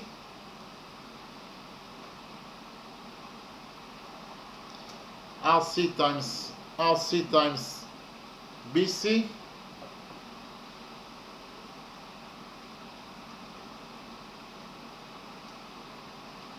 equals to DC times CQ.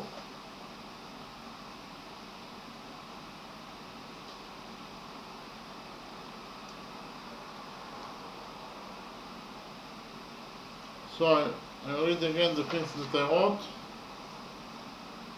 Chord DQ intersects with chord RB at point C.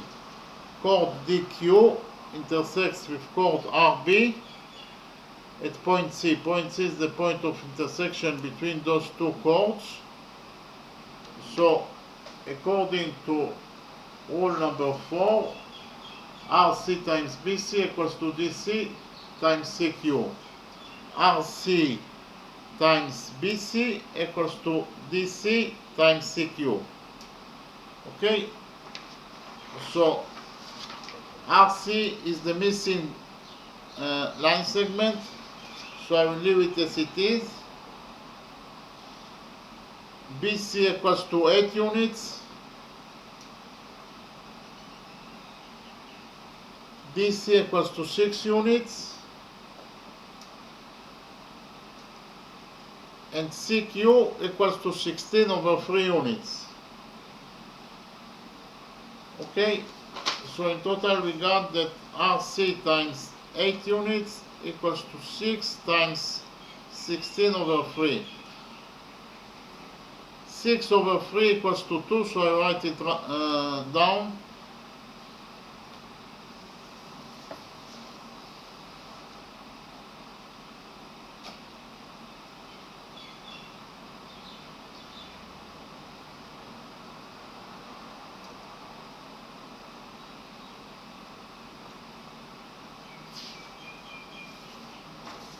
So 6 over 3 is 2, so in total we got here that 2 times 16 equals to 8 RC, and 2 times 16 is 32. 2 times 16 is 32.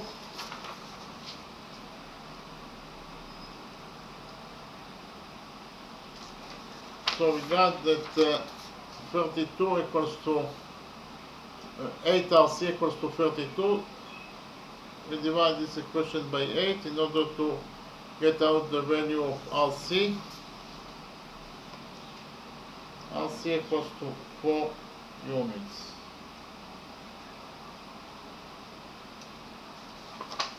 So 32 over 8 is 4, so we got that RC equals to 4 units.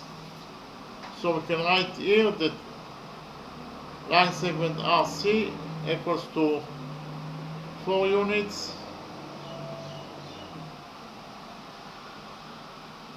and we actually found out the values of all the line segments inside this circle, and the only missing thing is the radius of this circle. After we will find out the value of the radius, we will know also the area of this circle, because the area of any circle equals to pi times the radius squared. So the only thing that we need to find out in order to answer on the question of the What is the area of this circle is the radius of this circle. And we will find out the radius of this circle according to rule number 5. Okay. Uh,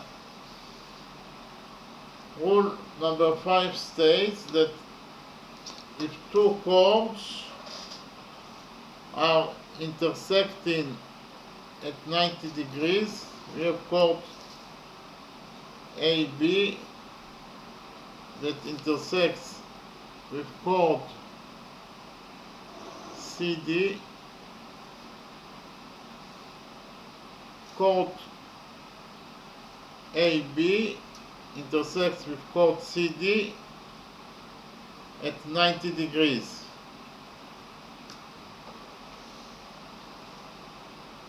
And the point of intersection between those two chords is point O,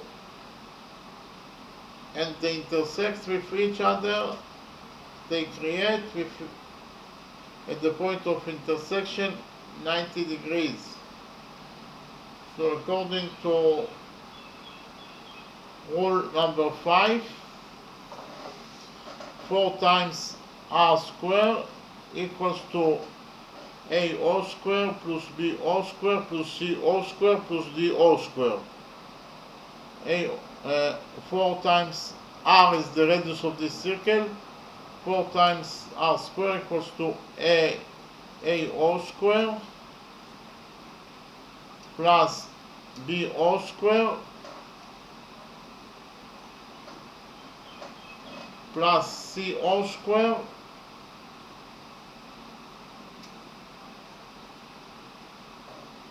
plus DO square.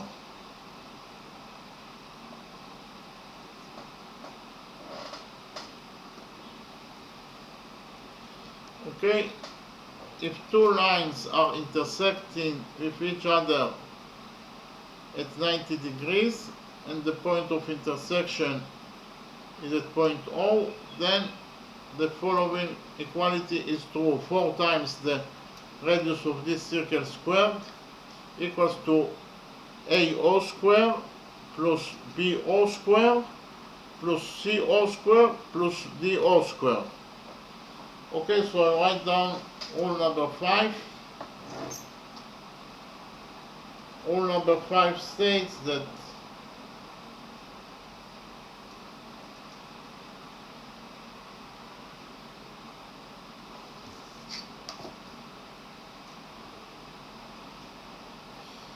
if two chords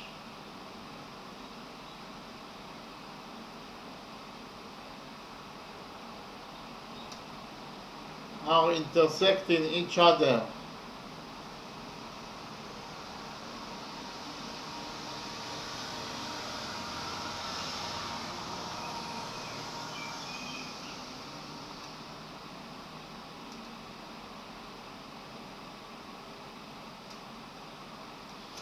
at 90 degrees, they create 90 degrees with each other at the point of intersection.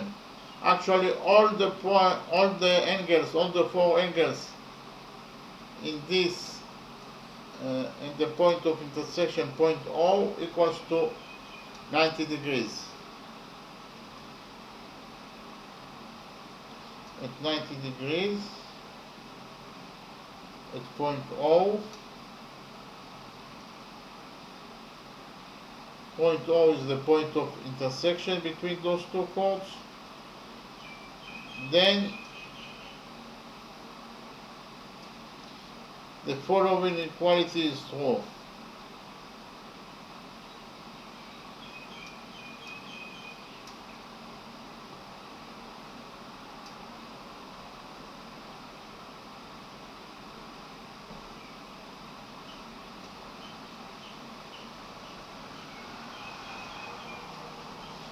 Four times R square, when R is the radius of this circle, equals to AO square plus BO square plus CO square plus DO square.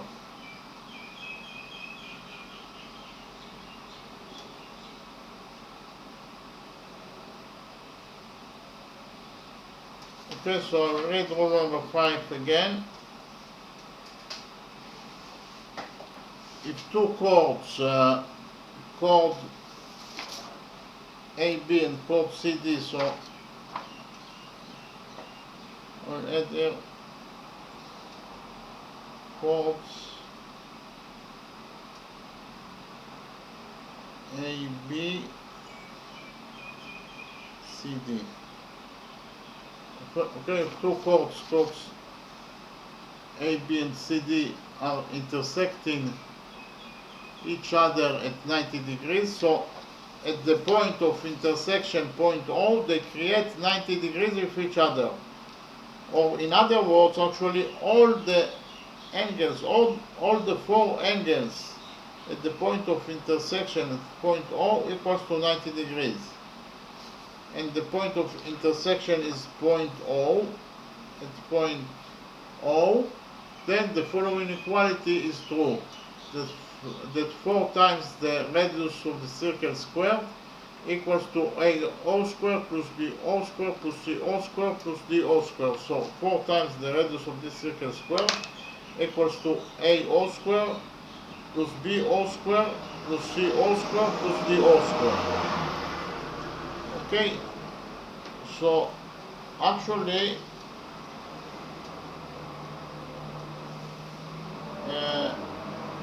we have in our circle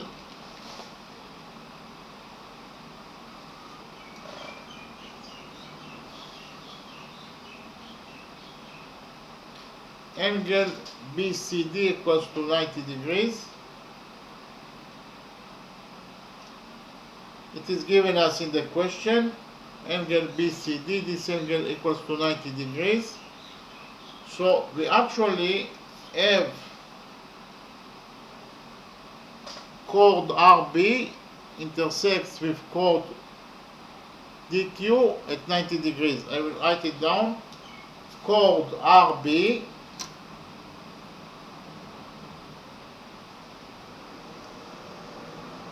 intersects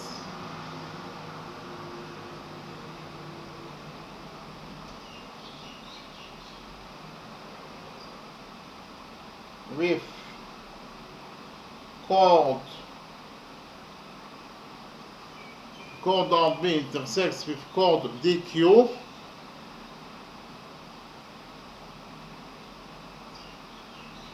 at 90 degrees.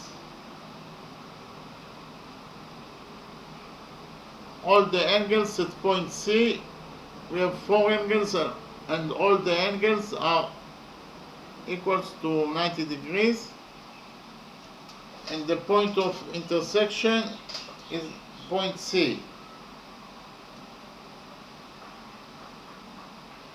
So according to rule number 5, so we have two chords that are intersecting each other at 90 degrees. So we can automatically implement rule number 5.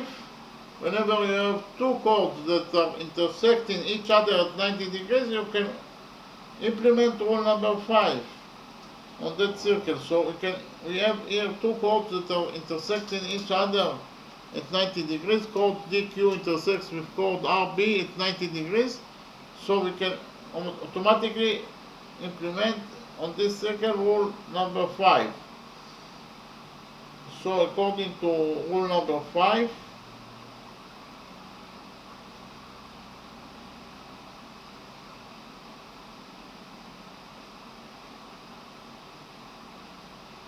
four times the radius of this circle squared equals to DC squared plus CQ squared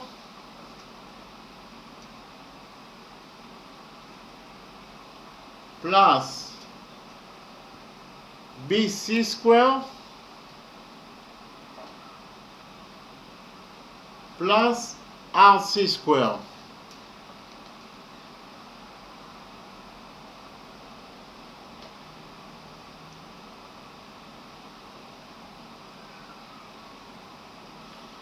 So I will read the things that I wrote.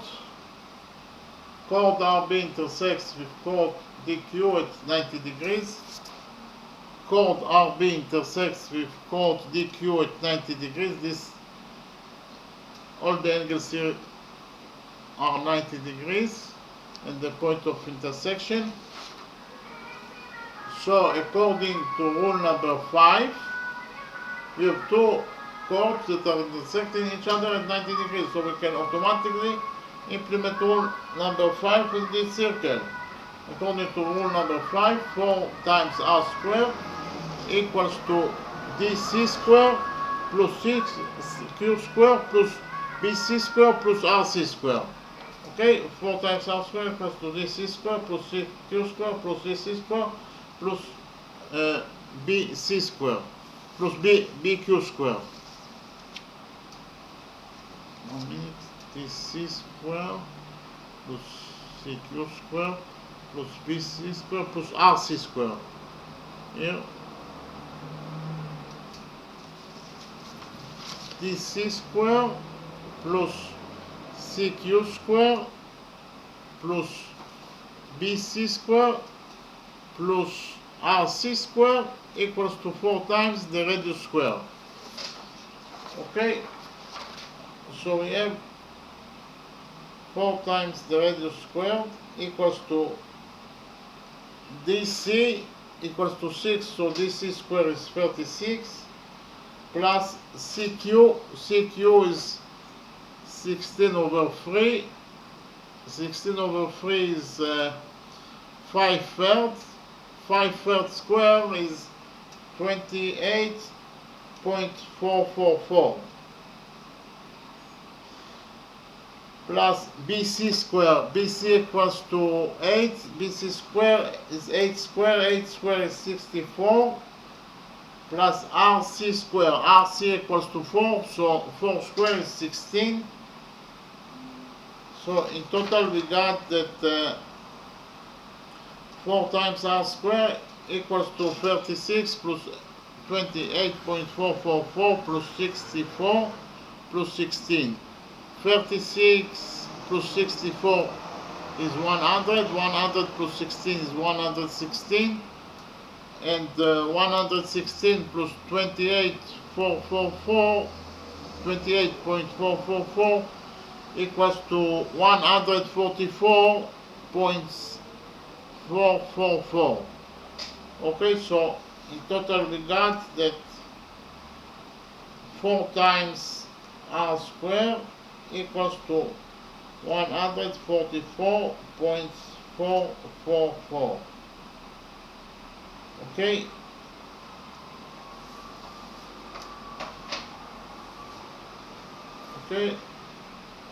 we got that 4 times the radius square equals to 144.444. We will divide this equality by 4 in order to get the radius squared. R squared equals to 36.111. So we got that the radius squared equals to 36.111. We know that the area of any circle,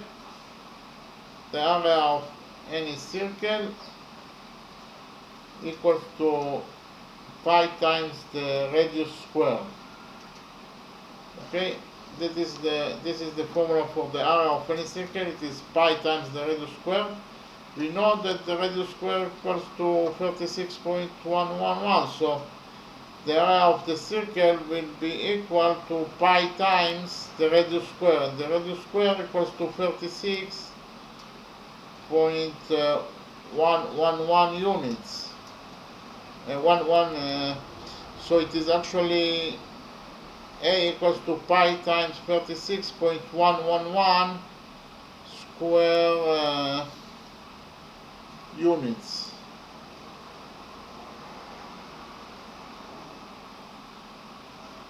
Okay, so the area of the circle equals to pi times 36.111 square units. So in terms of numbers. The area of the circle equals to 113.45 square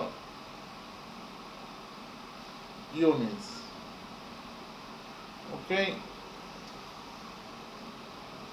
I'll check that I didn't make any mistakes.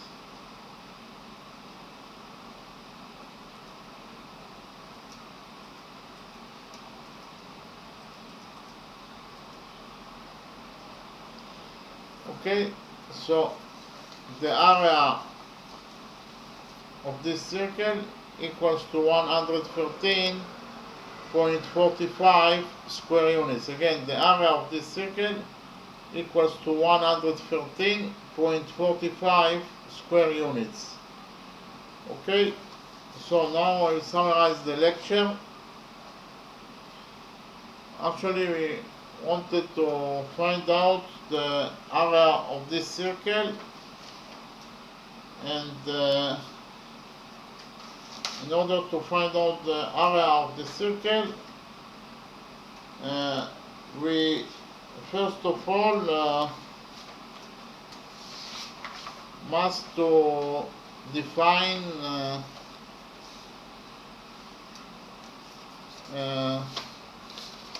the theorem of one-sided angles.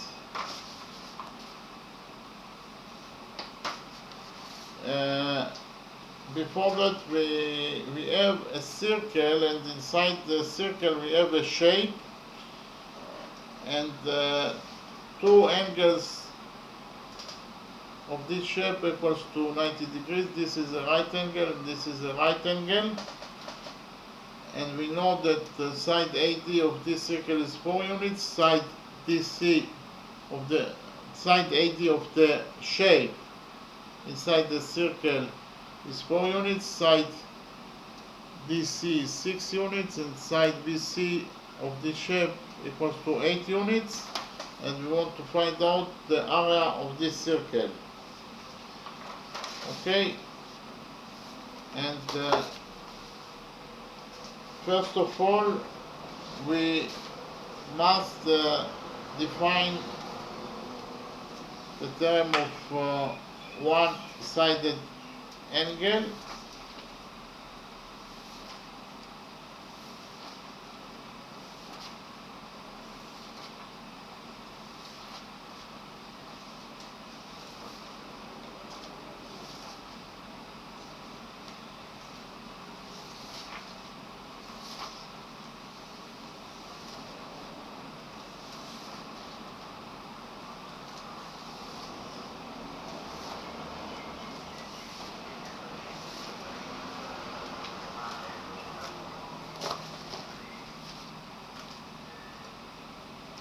Actually, one-sided angle, if we have two lines, line A and line B, and we have the third line, line C, that intersects these two lines. Line C intersects with line A at this point, and line C intersects with line B at this point. Actually, those angles, alpha and beta, are defined as one-sided interior angles, and they are defined as one-sided angles because they are from the right, from the left side of line C. They are both located on the left side of line C. For that reason, they are defined one-sided, and they are also defined as interior angles because they are inside the structure of lines A, B, and C. We have structure of lines A, B, and C, and they are inside that structure. For that reason, they are interior angles. So in total they are defined as one-sided interior angles. Okay, because of the fact that they are from the left, uh, from the right side of line C, they are defined as one-sided, and for the fact that they are inside the structure of lines A, B, and C, they are defined as interior angles. Okay, so we have also the second type of angles. They are defined as exterior one-sided angles, and again they are from the right side of line C. For that, both of them are from the right side of line C. For that reason, they are defined as one-sided angles, and they are outside of the structure of lines A, B, and C. For that reason, they are defined as exterior angles. So those angles are defined as one-sided exterior angles. And actually, rule number 1 states that if the sum of the two one-sided angles, doesn't matter if they are interior or exterior, if the sum of those two angles equals to 180 degrees, then line A is parallel to line B. Okay, so if alpha plus beta equals to 180 degrees, then we can deduce from rule number 1 that line A is parallel to line B. And also here, if alpha plus beta equals to 180 degrees, then line A is parallel to line B. Okay, so we actually implemented this rule in our circle, because we have in our circle two one-sided internal angles. Angle ADC is one-sided internal angle, and also angle BCD, this angle is a one-sided internal angles, and the sum of those two angles equals to 180 degrees. They are actually one-sided interior angles, and they are the sum of those two angles equals to 180 degrees, because angle ADC is 90 degrees and angle BCD is also 90 degrees. The sum of those two one-sided internal angles equals interior angles equals to 180 degrees. Therefore, according to rule number 1, AD is parallel to BC. Again, rule number 1 states that if the sum of two one-sided angles, it doesn't matter if they are interior or exterior, equals to 180 degrees, then line A is parallel to line B. Okay, here, if A alpha plus beta equals to 180 degrees, then line A is parallel to line B. And also here, if alpha plus beta equals to 180 degrees, then line A is parallel to line B. So here we have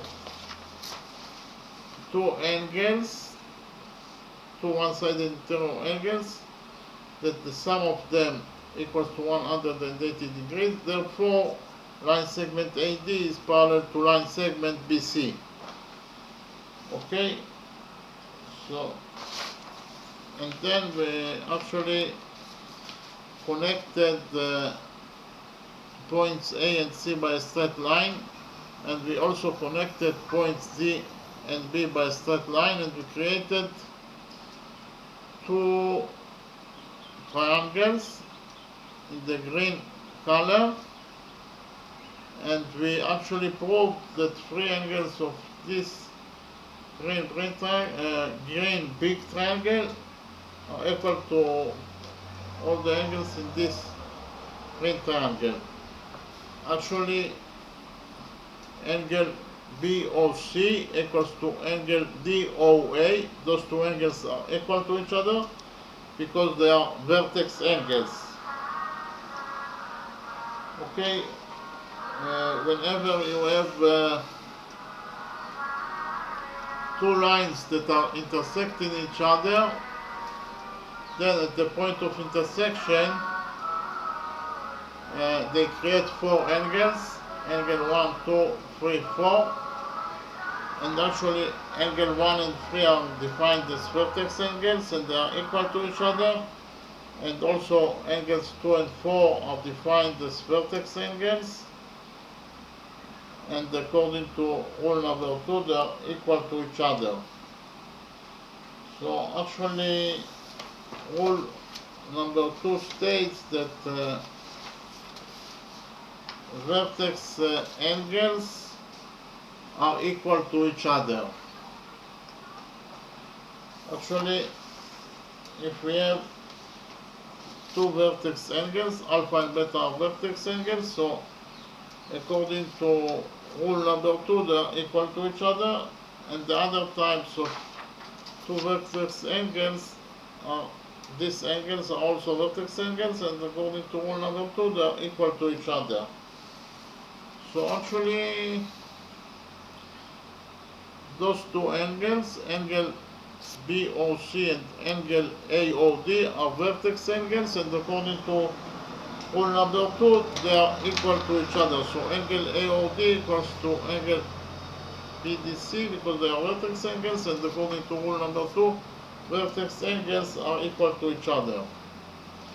Then we defined the term alternating angles. Actually, if we have two lines, line A and line B, and third line that intersects those two lines, the intersection point between line C and line A is this point, and the intersection point between line C and line B is at this point, then those two angles alpha and beta are defined as interior alternating angles. Why they are alternating angles? Because they are located on different sides of line C. They are located on different sides. This angle is located in the left side of line C, while this angle is located in the right side of line C. For that reason they are defined as alternating angles. And they are interior angles because they are inside the structure of lines A, B and C. Okay? While those two angles are exterior alternating angles because they are outside of structure lines of the structure of lines A, B and C. They are outside of this structure. For that reason they are exterior alternating angles. And why they are alternating angles? Because they are located on different sides of line C. While angle beta is located in the left side of line C, angle alpha is located in the right side of line C. Okay? For that reason, because of the fact that they are located in different sides of line C, they are defined as alternating angles. And they are exterior angles because they are outside the structure of lines A, B and C. Okay, so those two angles are alternating as exterior angles, while those two angles are alternating interior angles. And we have rule number 3 that states that alternating angles, doesn't matter if they are interior or exterior angles, between parallel lines are equal to each other. So if line A is parallel to line B, then those two exterior alternating angles are equal to each other, alpha equals to beta. And also here, if line A is parallel to line B, then those two interior alternating angles are equal to each other. That is to say, alpha equals to beta. Okay? So, actually, here we know that line segment AD is parallel to line segment BC. And those two angles are alternating interior angles. Okay, those two angles are alternating interior angles, and according to rule number 3, alternating interior angles between parallel lines, BC is parallel to AD, are equal to each other. For that reason, those two angles are equal to each other. And also, those two angles are alternating interior angles between parallel line segments. AD is parallel to BC. For that reason, they are equal to each other. So we actually proved that three angles of this green triangle equals to three angles of this green triangle. So we have actually proved that those two triangles are similar to each other, because we proved that those two angles are equal to each other, and also those two angles are equal to each other, and also those two angles are equal to each other. So three angles of this green big triangle are equal to three angles of this small green triangle. For that reason, those two triangles are similar to each other according to the rule of angle, angle, angle. And whenever you have two triangles that are similar to each other, for example, triangle ABC is similar to triangle DEF, then side AB over side DE equals to side BC over side EF equals to side AC over side DF. Okay, this equality is true for every two similar triangles. So we can implement this similarity between triangles in our circle, because we found out that we have those two green triangles are similar to each other. Okay, for that reason we can say that OB over OD equals to OC over OA, that equals to BC over AD. Okay, OB over OD equals to BC over OA, that equals to BC over OA. But we know that BC equals to 8 units and AO equals to 4 units. AD equals to 4 units. So 8 over 4 is 2, and we have this equality that OB equals to 2 times OD and OC equals to 2 times OA. So if OB equals to, if OD equals to A, then OB equals to 2 times A, and if OA equals to B, then OC equals to 2 times B, according to these two equalities, that OB equals to 2 times OD and OC equals to 2 times OA. Okay, so in order to find out the values of A and B, we implemented the Pythagorean theorem on triangle ADC. We know that angle ADC equals to 90 degrees, so triangle ADC is a right triangle because angle ADC equals to 90 degrees. So we can implement the Pythagorean theorem on this right triangle. According to the Pythagorean theorems, the square of the hypotenuse AC square equals to AD square plus DC square. Okay, the square of the hypotenuse equals to the sum of the squares of the perpendiculars. Okay, so AC square equals to AD square plus DC square.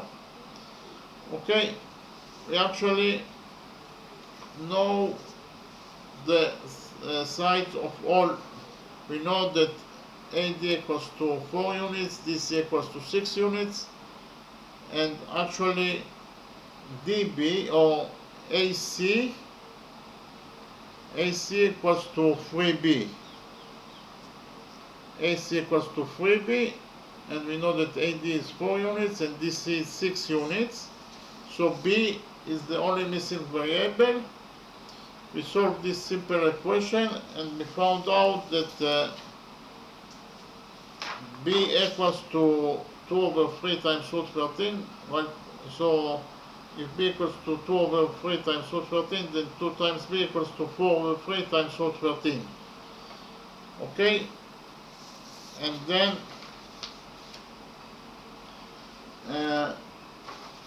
we know that angle BCD equals to 90 degrees, so triangle BCD is a right triangle, so again we can implement the Pythagorean theorem in this right triangle BCD. According to the Pythagorean theorem, BD square equals to DC square plus BC square. The square of the hypotenuse equals to the sum of the squares of the perpendiculars.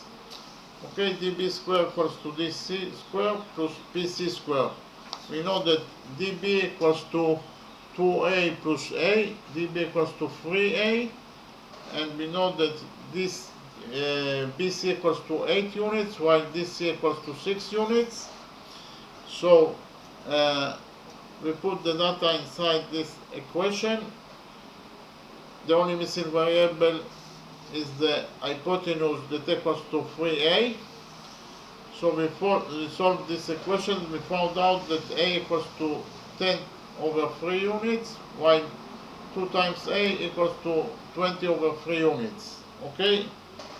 So we found out all the values of the line segment inside this circle, and I copied this drawing here without the A and B, and then we extended line segment AC until it touches the circle at point P, and in order to find out the value of line segment CP, we implemented rule number 4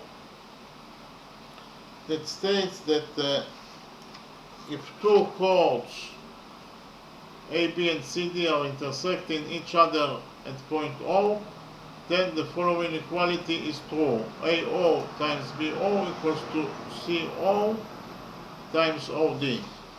So if two chords AB and CD are intersecting each other at point O, then the following equality is true. AO times BO equals to CO times OD. Okay, so we actually can implement rule number 4 in our circle, because we have chord AP that intersects with chord DB, and the point of intersection is point O, so we can implement rule number 4 in this circle. According to rule number 4, AO times OP equals to DO times OB. Okay, so we have all the values of all the line segments. The only missing line segment is CP, so we put the data in this equality, AO times OP equals to DO times OB, and we found out that the value of CP equals to 16 over root 13 units. Okay, and then we extended line segment DC until it touches the circle at point Q, and again we can implement rule number 4 on this circle because we have chord DQ that intersects with chord AP at point C. So we can implement rule number 4. According to rule number 4, AC times CP equals to DC times CQ. And the only missing line segment is CQ. We have all the other line segments, the values of all other line segments. So we put the data in this equation, AC times CP equals to DC times CQ. And we found out that CQ equals to 16 over 3 units. Okay, then we extended line segment DC until it touches the circle at point R, and again we have chord DQ that intersects with chord RB at point C. Point C is the point of intersection between those two chords. So we can again implement rule number 4 in this circle. According to rule number 4, RC times CB equals to DC times CQ. Those two chords, RB and DQ, are intersect with each other. So according to rule number 4, RC times BC equals to DC times CQ. Okay, RC times CB equals to DC times CQ. Again, we have all the values of all the line segments except of RC. We put the data inside this equality and we found out that the value of RC, line segment RC, is 4 units. Okay, we actually found out the values of all the line segments inside this circle. And the only missing thing is the radius of this circle. And we implemented rule number 5 in order to find out the radius of this circle. According to rule number 5, if two chords, chord AB and chord CD, are intersecting each other at 90 degrees, at the point of intersection point O, they create 90 degrees with each other. Actually, all the angles at point O equals to 90 degrees. So they create 90 degrees at point O with each other.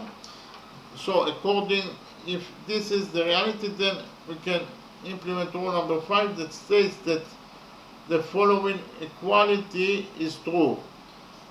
That is to say, 4 times the radius of the circle square equals to AO square plus DO square plus CO square, AO square plus BO square plus CO square plus DO square, AO square plus BO square plus CO square plus DO square.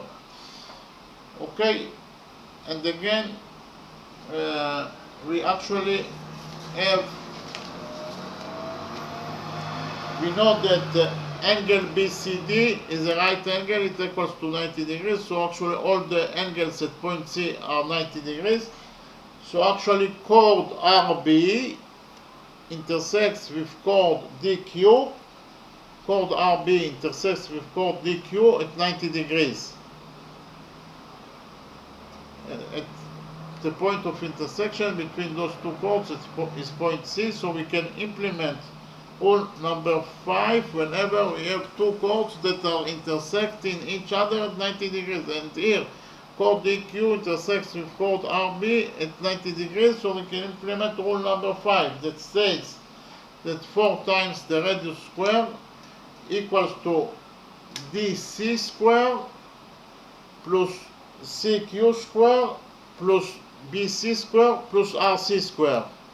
Okay, chord RB intersects with chord DQ at point C at 90 degrees. So we can implement here rule number 5 that states that 4 times the radius of this circle square equals to DC square plus CQ square plus BC square plus RC square.